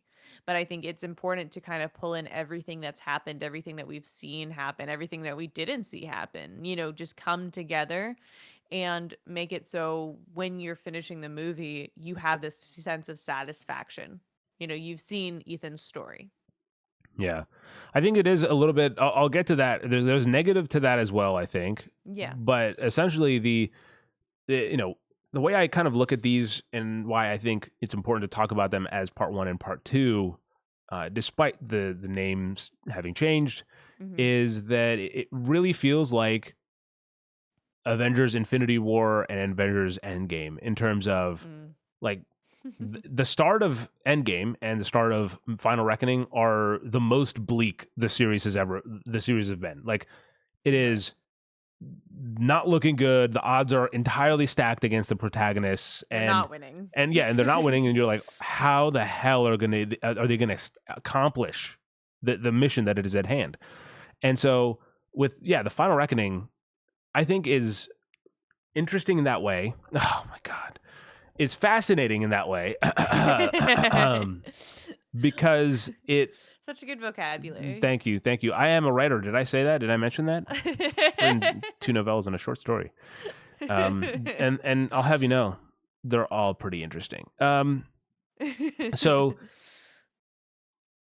I think one of the things that's maybe a little bit jarring the first time you watch Final Reckoning and you're expecting like, a Mission Impossible movie, the first 30 minutes, 40 minutes of this movie are very almost like not even like the first one. It's very somber, not the same tone as the 1996 film, but it's this reality where AI is so intrusive and has infiltrated like so many social media things, and just it controls so much knowledge that it is essentially influencing people. Like it is massive control. And I think being in the, having lived out in the last 5 years and experiencing the growth of AI, it's almost like this bleak, like, oh God, like a worst case scenario playing out in front of you as you're watching. No, it is. And it almost gets a little bit of time where you need to realize that and like distance yourself from that, because it almost like saps you down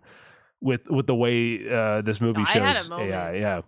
Especially the first time watching it, I think I had a mini existential crisis. I think during that movie, just oh God, just like a mini when I'm seeing it, I'm like, this could be us. Like, yeah. Just like sitting there, I'm like, oh, TikTok, everyone's addicted to it. If an AI made a TikTok account and everyone followed it, like I feel like they could do really well and make a huge impact on brainwashing people, really easily. But it's fine, we're fine. No, a kind of a quick thing I'll say, because I do think that, again, part 1, part 2, they really learned a lot with part 1. And I think that impacted things significantly with part 2. And there's a few reasons why I say that. Again, there's good and bad for this. The good is, a big point of contention I had with Dead Reckoning was that the marketing for that movie showed so much of the action. There was a 9-minute sequence that they put out, like a promo video they put out about the jump, which in the film does not take up 9 minutes. Like, it's a very short sequence of him, revving up, jumping, falling, and delivering that line. Like, it's all impressive, but you see so much of it that it's like, okay, well, like you're almost like, I see it, I get it. Yeah. And it's actually a little bit cooler in the behind the scenes, because you see it uncut of just him going off a ramp. In the final movie, they CGI the ramp out so it looks like the side of a cliff face or whatever. So and there's some cuts, it shows cuts between different camera angles. As it's still the same jump and stuff, like, but it's just they cut between the different cameras that they have set up to make it more cinematic. And so, it's just, it lost impact. So, and again, on the rewatch, I enjoyed Dead Reckoning more because that expectation wasn't there of it to surprise me as much, because I had known, okay, I know what to expect with this movie. I've seen it, and that makes it a little bit more acceptable that, this is what I have, this is what I have, and I have to take it in. Right. With the, and with the lesson learned there is that with Final Reckoning, they did not show as much. I think over the, they kind of did the Marvel thing where, similar to how, Marvel released Thunderbolts with an asterisk, and then a week after, or maybe, actually, it wasn't even a week, was it? It was like next Monday, so it was like 4 days. Yeah. It was out for 4 days, and then they're like, okay, the diehard people have watched it now. And then they slowly started revealing the fact that, hey, it's actually not Thunderbolts, it's called the New Avengers, and the asterisk was to say that wasn't the official title. Similar to that, they kind of did the... Imagine something like that if that happened back in the first phase of MCU. Man. Sure, yeah. I'm crazy. That would have been crazy. and with this movie, they have showed a lot of the behind the scenes stuff after each weekend they pretty much drop a new little teaser video. Yeah.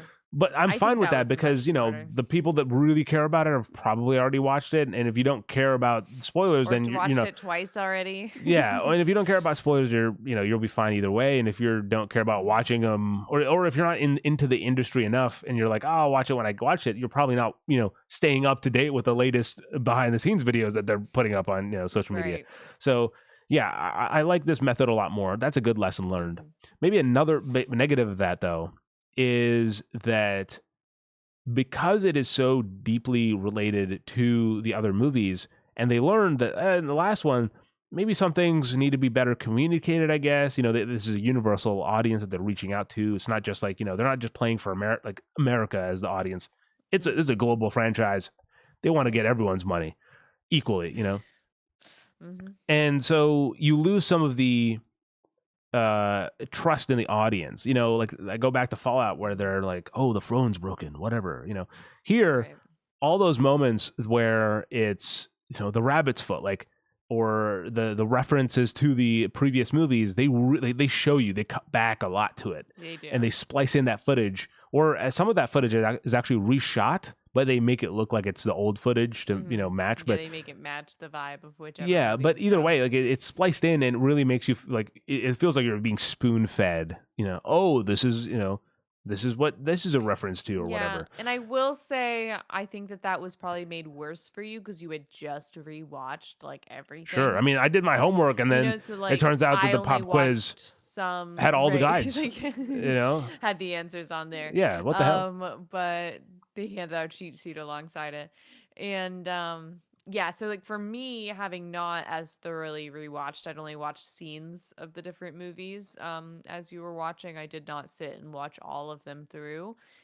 It didn't detract as much because I was like, oh yeah, yeah. For you, you're like, yeah, oh, like, okay, I I kind of remember this. Sure. Yeah, it's like But again, that's the thing. Like that, I think that as a that's fan, the pros and cons. Yeah. As a fan, you kind of lose out on it because it feels like you're not getting as much trust. Yeah, it's almost like the bigger of a fan you are, the less impact. but again, for the wide audiences where they are trying to be like, okay, how do we make this things the most explicit, most clear, and most like you don't need to watch the other ones, just come and watch this one because it's cool. That's that's there. There's also, I mean, like, do you have any other kind of just general thoughts before kind of we're picking this thing apart? So like wherever you Let's pick. All right, you want to? I'll say a general thought if I think of it during. Okay, sure. Let's pick it to pieces. I mean, here's a point that I think will be interesting to get your thoughts on. I feel, having gone through the series, there's a wide cast of female leads alongside Ethan Hunt. Yes. And they run the gambit, but I think by pretty much Fallout and with establishing Ilsa and then onwards, and maybe even Ghost Protocol is because they have Leah Sedo's character as well as an assassin. But these feel like these female protagonists are well rounded in terms of they're getting this. They look gorgeous, but they also they kick ass. And then they also have a personality that isn't just based on like, oh, Ethan, they're it's pretty. There's more there. And they have a crush on the lead. You're right. They have their own intentions. They're oftentimes working against the protagonist, and they're not. Ilsa shoots at him multiple times. Like to save him though too. Yeah. And Grace almost kills him. Grace several times in the first movie, she's like, I do not want to do this. Like I'm trying to get away, and it's just this is the life that she's stuck with. She's and they don't just it's not just like a flirty almost kill them and then like, oh, I'm a villain. Like they're well-rounded like characters that had motivations for everything they did. Yeah. And as you said, have personalities outside of Ethan, which is, I think, what the key is, and that's what some movies miss. Is that they have personalities outside of both the hero and the villain, depending on what kind of movie it is, But like to give a character, they all have their own standalone plots. Yeah, and I think that to sum up my kind of the thoughts, if there's a thesis, a core point about what I think about Mission Impossible 7 and 8, it's that while Fallout is the best action movie, I think that these two movies are the best Mission Impossible movie. Like, combined, they are the best Mission Impossible film because it has a little bit of everything that you would expect from this franchise at this point, right? First of all, there's small stuff too. Like in every Mission Impossible, they name the name of the movie. Like look, in Mission Impossible 3, they're not just saying, this is Mission Impossible 3. They're not just saying. But in Ghost Protocol, they mention we're invoking Ghost Protocol. And like in Rogue Nation, it's like we're looking for a Rogue Nation. This is and the Fallout. This is the fallout of all your good intentions.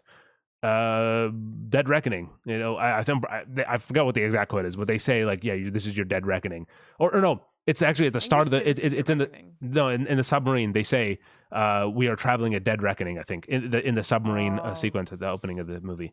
Yeah. And in Final Reckoning, they say it like 3 times. They say Final Reckoning. 2.5 times. 2.5 times. Yeah. So they say Final Reckoning twice, and then they say this is your reckoning. Something along those lines is said once as well. I think Briggs says it. Yeah. Just reckoning. And so like that's a very easy one that they were kind of hinting at. Obviously, we talked about the rabbit's foot and how those things connect as well. this has the then you have oh, go ahead. No, go ahead. I was gonna say Langley. I was bringing in him.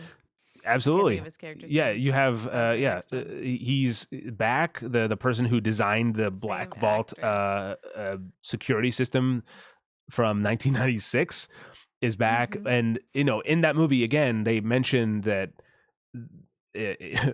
pretty much in that movie there's a sequence right after the break-in happens. They're like, I want that guy out of here on the first plane to Alaska on a remote outpost by tonight. And in this movie, like, yeah, by that night I was on on a plane to this place.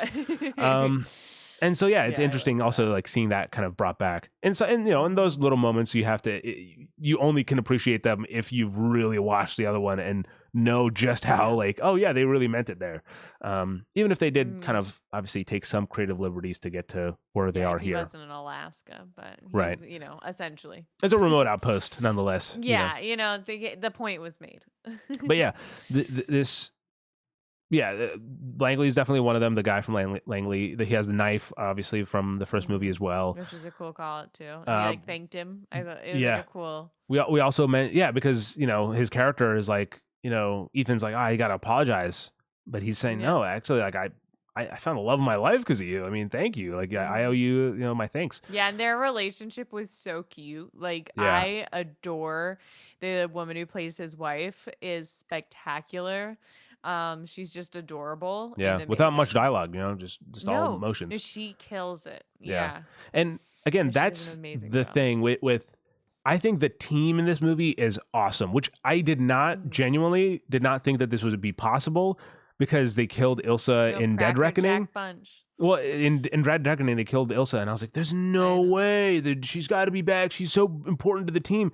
But they somehow managed to make this team just feel so endearing despite literally being put together over the course of this film. Like Palm's character comes in, they break her out of jail at the start of the movie, and because of that one loyal act that Ethan does of sparing her in the Dead Reckoning, she's like, all of a sudden, oh, I trust you, and she really, like, anyone else's orders, she's like, meh, but like Ethan tells her and she's like, yeah, like I'm set, like she like I know what you're saying.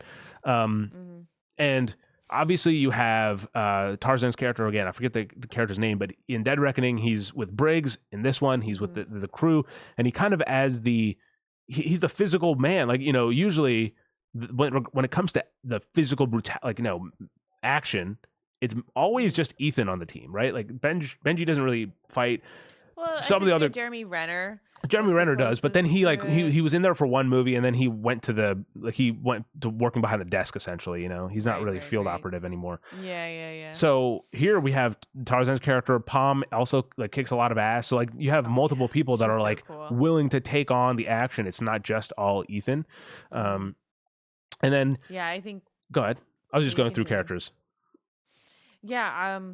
You can continue. Okay. I'll say my point later. Grace is very much so the what Ethan was, not just in terms of her past, and she has no choice but to join the IMF or have no life. It's also on top of that, she has a sleight of hand thing going. That is again they bring back in Mission Impossible: Dead Reckoning because that's what Ethan. It's known that Ethan can do practical hand magic in the first Mission Impossible movie, so they got to bring that back. And then I have to talk about Benji. He is awesome as always. Benji is just a great character, but I think that this movie really shows how good at dramatic acting Simon Pegg can be, and it's similar to what I say about Tom Cruise about how. He could just be in here and be like, oh, look at me, I'm the nerd, or sorry, I have to say that with look at me, I'm the nerd. He could say that with a British accent, but he makes the character feel so grounded, and there's a lot of kind of small nuance with it. There's a few moments that, again, I haven't seen the movie now for like 2 weeks, or it's been 2 weeks since I've watched it. I don't mean like that like it's like a drug. Like I haven't gotten a final reckoning in 2 weeks. I haven't gotten a hit. In terms of, it's been 2 weeks since I've last seen it, and there's a few moments that still kind of jump out at me regarding Simon Pegg's performance. One of them is when they're on the plane to Africa, and there's a brief mention of Luther and kind of this device that he's created that's like impossible to have created. And there's just a cut of like, it's silent, but it's like Benjamin, or Benjamin, sorry, we're cool. Dunn. Dunn's essentially like Dungy, yeah. He contemplates the reality of like, oh, he's gone, and then he has to like quickly pack those emotions away and put them away so that they can focus on the mission. And it's like a very quick sequence. Well, go ahead. Like, you're in charge. That was like and the big moment. It also becomes that it's his team, and so he's kind of a lot more of the man in action. I really like one of the things I really loved, and I've said this before to Alexa, and you'll hear me talk about this more. We talk about movies. One of the things I love in stories is when you establish characters and then the characters care about each other. It's you show characters caring about each other. That's so awesome to me.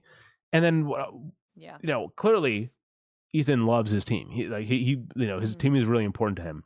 And so when at the final shootout, when you can kind of like see, at least like, during as the shootout starts, Benji like takes a little hit and he goes, ugh, as he's getting the little entity box thing, the MacGuffin, I'll say.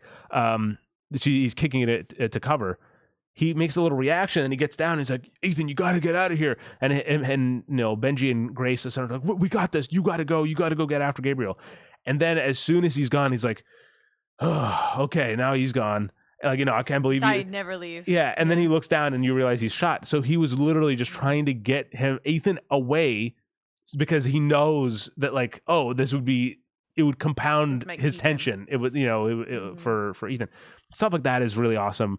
And that whole performance that he gives as he's like passing out, where he's like, oh God, cut the red wire. But go ahead. In that sequence, it's just him and Palm, like, because I think that whole sequence with it, because obviously she's a killer, and so he's like, "Do you have any medical experience?" And she's like, "I kill people." In French, she says, and he's like, "Good enough." Yeah, I can work with that. No, it's definitely, like, or I can work with that. Yeah, or whichever it is. And their relationship is also interesting too. The way that I loved how they bonded together in that moment, especially of because I think you can really see a lot of emotion in Palm's performance too, and she speaks French during the movie.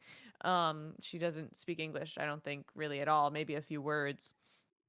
And it's subtitles though, so you know that she's saying, but she delivers such an impactful performance, throughout the show, where you always know her emotions through like her eyes.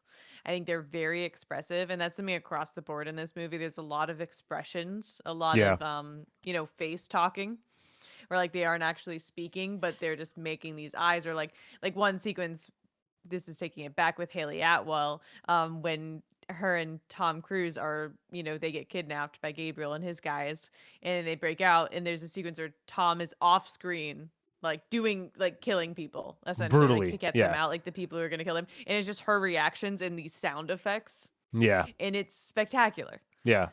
And it's you were correct. And that actually, there's a few moments in this movie where there's so much communicated. And I think that's actually leads a lot to the building of this team and why I think this team is so solid.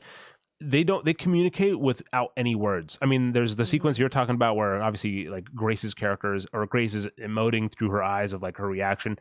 But there's also where they're in that snow place. I forget what the location is, but they're in the cabin. They're in the wooden cabin, and there's like a whole exchange that they're having with just their eyes of just, we got to attack. And it's like, don't attack. And it's like, no, I'm going to attack. Like there's this whole thing that happens between Palm and some of the other characters that, it's really cool to see how this team comes together so fast. And go ahead. I was just going to say, and it also it works well. Like they got an amazing group of actors. Yes. For this, which it wouldn't have been as impactful if they didn't have like every single person, big or small character, gives a phenomenal performance. Yeah. And I think that leads to them, again, another thing, if you want to compare this, and I'm not comparing this movie against the fact that it does all practical action, right? That's not the point that I want to compare. Everything else about this movie is also just as impressive when you compare it to the typical action movie in terms of, the characters, the side characters that, you know, I'm not going to say any names specifically for movies. I don't feel the need to, call out. Other movies don't need to be catching strays to complement, this movie, right? And I think about that regarding like video games or anything I'm talking about. I don't need to fire shots at something else in order to talk about what's going on. But I'm sure people can think of examples. A lot of action movies struggle to just make their main characters memorable, like have their main characters be endearing or interesting or compelling in any way. This movie has side characters that are on screen for like minutes, feel like, you would think with the way that certain characters in this movie, be it Hannah Waddingham's character, be it the character, the submarine captain, Tremmel. Yeah. Like you would think that these are like, Avengers, like, oh, I remember Tremmel's miniseries and I'm finally like, he's in the main one. Like, you'd think it would be like that kind of universe thing with the way the theater was like reacting when these characters are delivering their dialogues, and that goes a long way because to making those characters feel as memorable or as important, as the main team. They have such great personalities in these short moments. No, like, and they're amazing actors as well. Hannah Waddingham, phenomenal actress. And so she's in it so briefly. Yeah. But yeah, she stands out so much. And then same with Tremmel's character. I'm only remembering one of his two names right now, but he does such a good job. Like there's one line I started chuckling whenever you were talking about it because there's just that one line, and I mean his first line is phrasing of it's it like exactly. The first line is Ethan's like, oh, you must be the captain, and he goes, and you must be out of your mind, and then it's like, that's exactly the line I'm thinking of. And then even in there's the later it's like, good. Mister, what is your plan? There's a lot of. No, he has so many, and his delivery of it is so good. I'm excited to see that actor do more. He's in Severance as well, which is a show I love. Suri has not watched, but I'm really excited to see what this actor does. I hope he gets more roles, but I think in this, he was such a strong character, of this personality. And he's like, you've come to the right place, for it. So if you want to poke a bear, you've come to the right place. Or, I'm not direct quoting it, but from memory. And, he has so many of these amazing dialogues. And then also speaks to the writing of the movie. I really think that there's kind of writing wise, there's quite a few moments that sequences or details that were included that add a lot to the character of Ethan Hunt, the IMF in general, and just what this team is and how it's going against these crazy odds. My mind goes to so many different moments from this movie that I think really, again, make it that perfect Mission Impossible movie. There's the fact that when Ethan's coming out of, again, like there's this moment where Ethan comes out of the entity where he's like just conversed with it for the first time. He's in this little tomb, like a coffin almost, and he comes outside and he's like, "Oh, is this real? Are you real?" And he's like kind of just looking around and holding the people around him, and it's like, it's honestly like the only time in the series where Ethan's like vulnerable. He's like actually truly. Like, I don't know what the hell's going on. And I don't think he's dazed from that, there's I'd just say more than dazed, but yeah. He's dazed and confused. Yeah. And so but again, I mean, the idea that the odds are so stacked against them and that they're going against an artificial intelligence, which again, I don't know if it's because I went into this right after my Andor binge, but I find it similar to how in Star Wars there's this idea that stormtroopers often miss because of the Force, like the Force is working with them to like make them miss. It's pretty much like destiny is on Ethan and his team's side. Destiny because like luck is a huge, destiny is a huge thing, but like they get lucky so often of like, oh, it's a good thing that this is happening, that you're able to finish the mission, and they depend on luck too. It's like, like hope isn't a plan, but it's sort of a theme of it as well, but it is the plan. Because it's like, all right, so you have to be there right when he's, coming up out of the freezing cold water, and like, you have to time everything correctly, and, make sure you aren't speaking to them. You just got to make sure they're doing it. Hope that it works out. And then, and they do, and it does.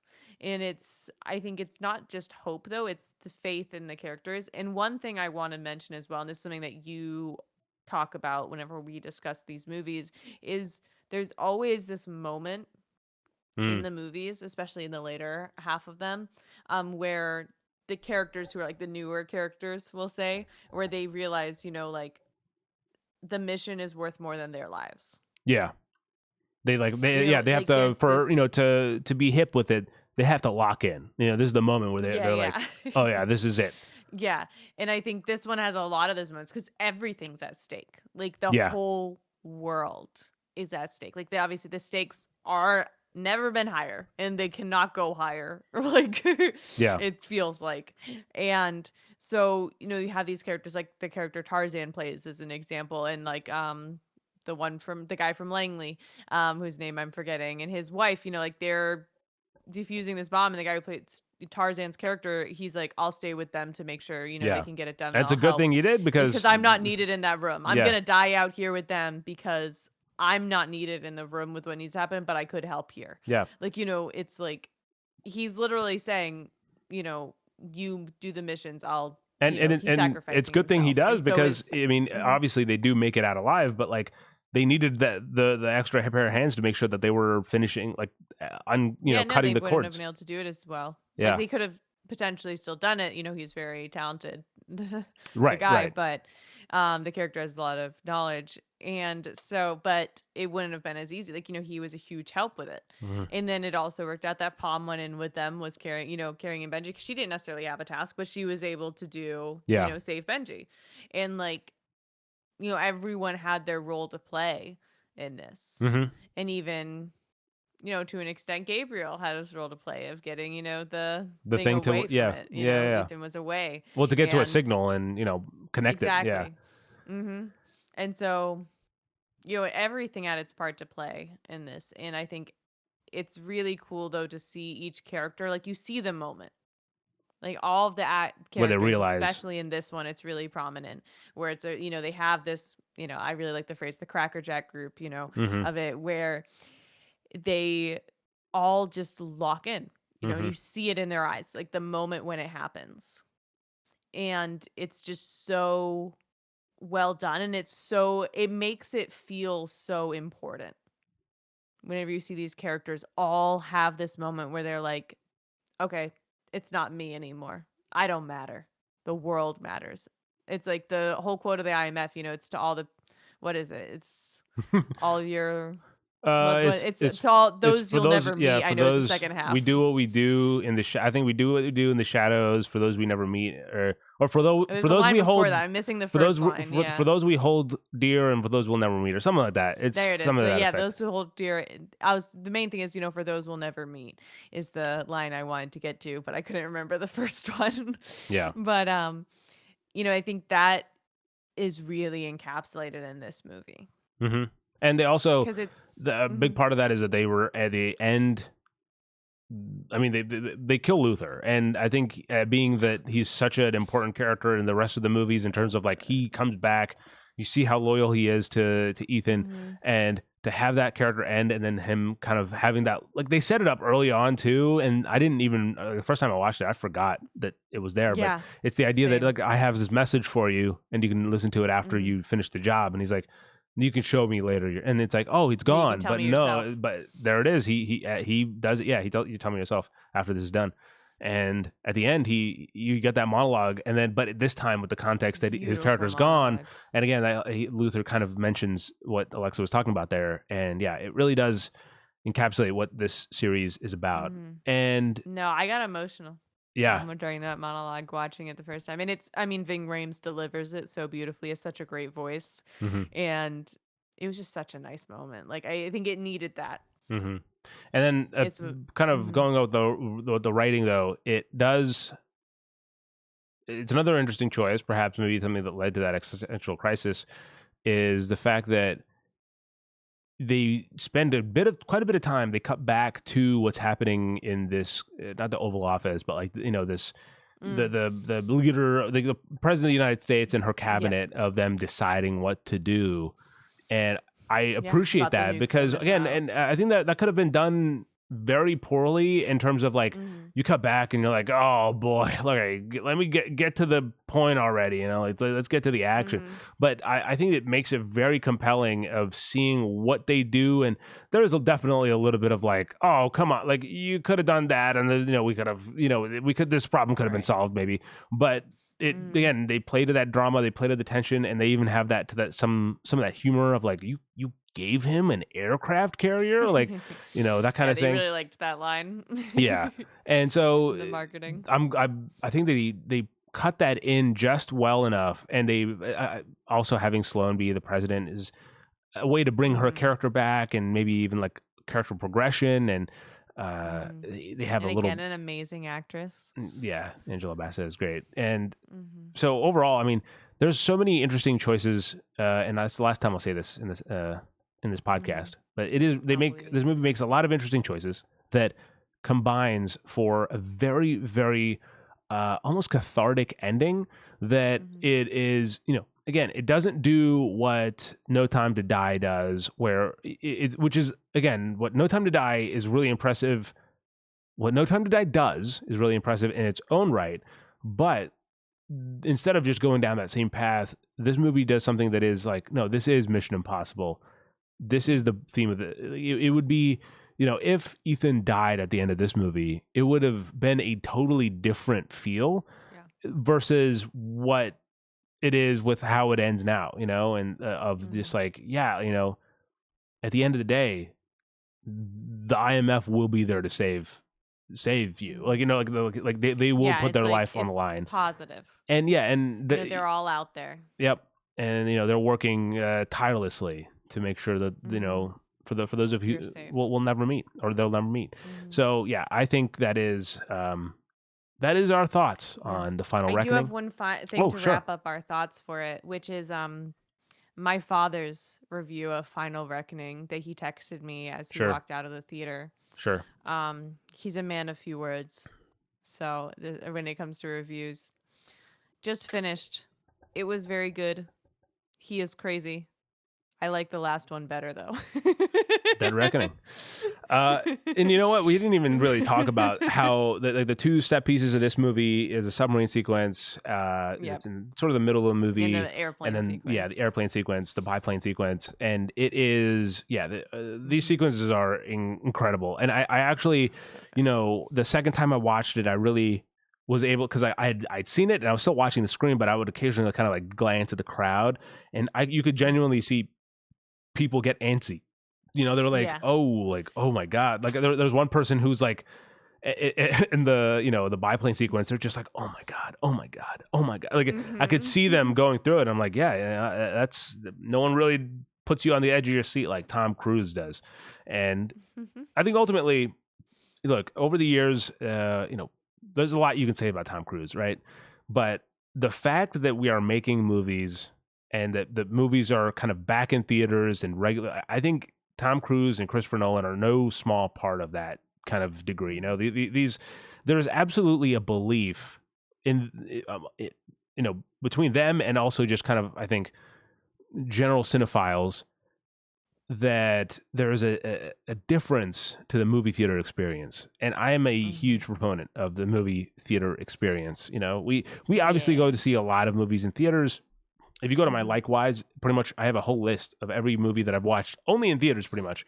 And we see a lot, you know, and they range from the good and the bad, the ones that you cannot stop, you know, you're in utter awe of, and also movies that are like, okay, I get it, we can wrap up here. You know, and that's just a risk. And that's just a risk you take with any kind of art form of any kind. You know, you can read an amazing book that like will be life changing and, you know, makes you think differently. You can also have a book that's like, I can't read another word, you know, like finish.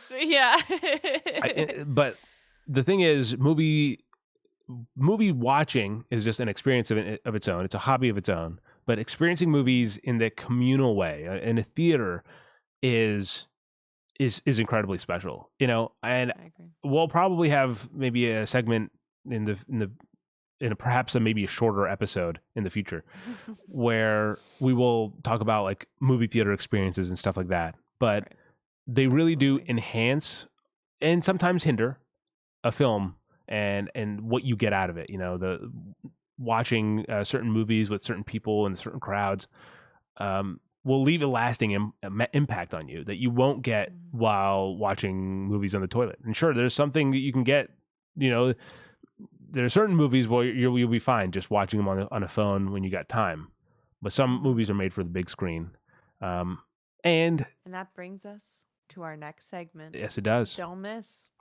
Where we're going to talk about some movies that, for this one, it'll be ones that are currently in theaters. Yes. Sometimes we might also talk about ones that are coming out soon. Yeah. But that we feel you should watch on that big old screen. Go into a theater. Yeah. If you can find the time, we would highly recommend checking these out before they leave. And now the first one, it's going to be a little obvious. Mission Impossible Final Reckoning. It is still playing in theaters. Yep. It's probably getting close to its end, though. So I would as say, we get into the big summer movies now with F1 and bunch of movies coming out. Jurassic the next World few coming weeks. in. Yeah. Mm-hmm. And so, it's definitely one I would recommend checking out, though, because seeing that one on the big screen, seeing those big action sequences, it's good. It's good to see. And not to say like Final Reckoning visually looks really nice too, especially on the. We didn't even have to get into that, but we spoke too much. We spoke enough about it. Yeah. We spoke enough. Now, before Mission Impossible, there's actually another film that is probably leaving theaters a little bit sooner. It's actually just recently, over last week, went out on digital, and that is Sinners, which I think, Alexa, it's one of your favorite movies of the year already. So it is. I'm between this one and the one we're going to mention next as my top movie. It's a really solid lineup here for Alexa. There's so many movies. But yeah, Sinners, Michael B. Jordan. Miles Kenton. It's an amazing cast of people. Haley Steinfeld. It's just, there's so many good people. And then, of course, with director Ryan Coogler, it is such a great story. I would say go in with as little knowledge as possible. So if you don't really know much about it, stay with that, watch it, whether you're watching it in theaters or if you decide to do it at home on digital. I'd still recommend a TV versus a phone if you're able. Whatever biggest screen you got available. Yeah. Because there's some beautiful sequences in that movie, especially one music sequence in that man, it is gorgeous. And this is another movie we saw twice in theaters. It is. And because you got to soak it in the second time. Chills, like the goosebumps and chills in the sequence. It was so gorgeous. It's one of my favorite things I've ever watched. And it was really powerful to get to see that in theaters, I think, as well. And then the last movie third one. was actually one we didn't know we were really going to experience because Regal Theaters does a mystery movie Monday where you essentially, you get the rough gist of like, okay, this is a PG-13 movie, it's an R-rated movie, it's a PG movie, whatever. And it's about this much. Yeah, it's about this long. If it's like a R-rated gory movie or something, they'll put like an R-rated flash on it. But by and large, they're like, by and large, it's not too crazy. And they'll say, hey, this is roughly the length planned for like, if it's like an hour and 50 minutes, they'll say, oh, it's like a 2-hour movie, whatever. And you just purchase the ticket, you show up, and you experience it $5 with the crew or with the theater. I mean, for the first time. And they're normally pretty packed theaters, at least near us. Yeah, I mean, it's a surprise, so people want to. It's pretty cool to see. Yeah. I think the cheaper tickets probably are a big draw as well, because it could be anything. You don't know what the movie is going. Could be a really good movie. It could be a really bad movie. You don't know. It's been both, and it's been it's been overall good movies. I would say. No, that's fair. I'd say in the large, but this one was The Life of Chuck. Yes, which we knew nothing about. It's a Stephen King short story that was adapted into a movie. We have not read this story. By Mike Flanagan, and it stars Tom Hiddleston, and that is the only thing I knew about this movie before when I saw it. I was like, "Oh, this is The Life of Chuck," but that's all I knew. Yeah. And I was like, okay. And it's one of Stephen King's non-horror short stories. I want to be clear. Yep. He does write non-horror stuff, if you did not know. I actually think that this might have been, comments can correct me if I'm wrong, but I believe that this was originally published as a Bachman novel or a short story. Oh. So it was like his pen name, not his like it wasn't published as Stephen King originally. I think now you can find it as The Life of Chuck by almost Stephen all King. of his pen name stuff now also is published Yeah. as Stephen King. Yeah, I think it'll actually say like yeah. by Stephen King as Richard Bachman or whatever. But yeah. Yeah, but I mean, we're not going to talk more about this movie because truly, so this is competing with Sinners for me for top movie of the year. Yeah. And I think all three movies we've listed are at the top of my list of of current favorites. You know, I think certain biases that I have with Mission Impossible might be waning out, but an incredible lineup of movies that are currently in theaters. And also, like a lot of movies, a lot of really good movies, they'll often have, like there's some weight to them with it, like as you're thinking about it, some impact that they'll have. And I think that leaving Life of Chuck, it gives you this very positive feeling, for me at least. Yeah. Which added to my overall experience of it was one I was just encapsulated the whole time. Like I was like, what's gonna happen next? Even with the guy on his phone in front of us, playing a baseball game on full brightness. Until I had to tell him to turn off his phone, and then he turned off his phone. And then I was like, can you tell him? I like poked him. I'm like, do you have it in you to tell him to put his phone away? And then like 15 minutes later, he put it away, and then like 15 minutes later, he just walked out of the theater. Yeah, which he should have just done that from the start. If you like that guy, I know it was so rude. Don't be that guy. Yeah, please don't be that guy. Like, and holding it up, like it was just, I can't. No subtlety. Yeah. But that's for another episode. We'll talk more about that. But yeah, it was such a good movie. Yeah. And I really don't look anything up. Just watch it. That's my recommendation for that movie. Know as little as possible. Now, ladies and gentlemen, to end the show, we have our stolen segment from Respawn Station. Like this, try that. The concept is just how it sounds. We take one thing that we've talked about in this episode, and we say, if you like that, like this, then you should try something else. We give you a recommendation. So I'll start off, and I'll say... No, actually, I'm going to start off for this one. Oh, never mind. Okay. I'm going to start off for this one. I'm going to cut you off. I'll back off. Yeah. So we are both going to be giving a recommendation for if you like Mission Impossible. One of them. Yeah, I mean, there's a wide variety, so... Yeah. So mine is going to be a bit more blanket. Sure. Three's is going to be a little more specific. So mine is, if you like the Mission Impossible series as a whole, especially I would say, 4 through 8, like the second half where it finds its rhythm, then this is a kind of obvious one. And we've actually even subtly referenced this movie series earlier on, where Sri mentioned the Baba Yaga. Yeah.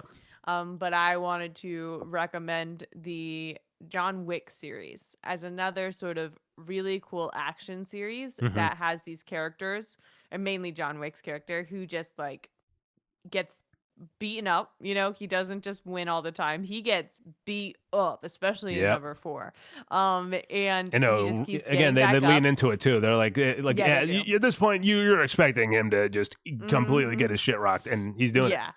And then he just keeps getting up and he keeps fighting, and it's very technically well done. The stunt work in that movie is spectacular. And they have I think the fourth one, has a similar sequence to the Mission Impossible Fallout bike. They actually do in the same location of the Arc de. Yeah, it's a great location. Arc de Triomphe or whatever. Yeah, I believe so. Yeah, something like that. I've been there. It's a good shout. It's fine. The John Wick movies are great and a very different flavor of action, but they're very stylized action nonetheless. It is a different, but I think if you enjoy, especially like the later Mission Impossible movies, if those are movies that you really enjoy and you haven't yet seen John Wick, you should. You're gonna like them, I believe. If you like the Mission Impossible movies, I would be surprised if you did not also like the John Wick series. Now, I'm also, I'm not going to give you one specific, if you like this Mission Impossible. I'll just say the general idea of Mission Impossible, what makes them so interesting, the stakes, the odds, and stuff like that, and this kind of central protagonist really carrying it. This is a movie that I watched just recently as a recommendation that came from Christopher McQuarrie on his letterbox. So I was stalking him a little bit on there, and I saw a movie that looked interesting, and it was streaming on Prime, and so I was like, you know what, let's see what this movie is. And so if you like Mission Impossible, then try watching The Train. Now, this movie is, let's see here, 1964. I believe it's essentially described as one of the last big action movies that was still filmed in black and white. Like right after this, they were transitioning to color, so then everything kind of went to color. But yeah, this movie has... is really cool in both just the setup of it, which is essentially Allied forces approach Paris in August 1944, and this German colonel is desperate to take all of France's greatest paintings to Germany. He managed to secure a train to transport the valuable artworks, even as the chaos of a retreat descends upon them. And the French resistance, however, is trying to stop them, and that's kind of the plot. And again, they have very much, that central protagonist, things that go wrong that like they have to kind of adapt to, and the way they pull off a certain thing in this movie is so Mission Impossible of like, oh yeah, like that's such a like that trick that they did, a little like pulling wool over your eyes or whatever it is, like it's so very Mission Impossible. Not to mention that there's a lot of crazy practical action in here, and some of it feels like it's so like, oh, this is how it's written. But no, it turns out that like some of this movie was them being like, oh, what these actors can't like their schedules can't make their shoots. All right, we'll just have the characters get killed, and it adds to the suspense or whatever. Like, yeah, really, or like the main characters. The main actor pulled his leg injury while playing golf. All right, well, let's write it into the story that he gets shot in the fucking leg. Like it's so interesting. Make it work. Oh shit, that was the second time I said it, but that's the last time for sure, because that brings us to the end of the show. Much like it has been a really interesting first episode. Thank you. I'm guessing you said that because I did most of the talking. I am absolutely losing my voice, but hopefully I'll recover. Next time, go sleep. Yeah, hopefully I'll recover by next time, and hopefully you guys enjoyed listening to our conversation about Mission Impossible. Obviously, every episode will adapt and change to listener feedback. This isn't a video game. But if you go ahead. I was going to say, we don't always be doing these sort of deep dive on series and such. The topics will be different. They'll vary. Episodes. They'll all be movie related, but it won't, sometimes it might be another deep dive of something, but other times it'll be maybe just some of our favorites. It might be things that, like list of movies that we're really excited about. Mm-hmm. There can be a wide variety of topics that we will have across these episodes. So if you just like talking about movies, make sure to stick around. Yeah, I mean, like you can definitely expect like what movies we've watched, kind of a recap of stuff that we've been watching, which is sort of like this one. Again, obviously this was very much so we dove into this series. We'll probably do this for any big stuff, if like a new. I'm just going to say this as an example, but like when the new Pirates of the Caribbean movie is coming out, we'll probably watch all the old ones and kind of give you. I've only seen one Pirates of the Caribbean movie too, so that'd be a fun one. So if there's a certain movie that is interesting that I don't know what's movies coming out, but like if, the F1 for example, right? Like F1's coming out. Well, maybe we'll talk about all the kind of car movies that we think are kind of interesting to talk about. Gran Turismo, Ford v Ferrari. Exactly. Lots of good ones. Lots of, yeah. So again, if you have ideas, then let us know down in the comments. We're always looking for things to talk about and kind of ways to regroup our conversation and center around something. But with that said, people, thank you guys so much for listening. If you enjoyed, hit the like button and, of course, subscribe so you get notified whenever we put out a new episode. At the very least, we'll have new uploads every week because we've got the Respawn Station podcast if video games are more your style. And as always, until next time, thanks for watching. Have a good night, a good morning, and a damn good time.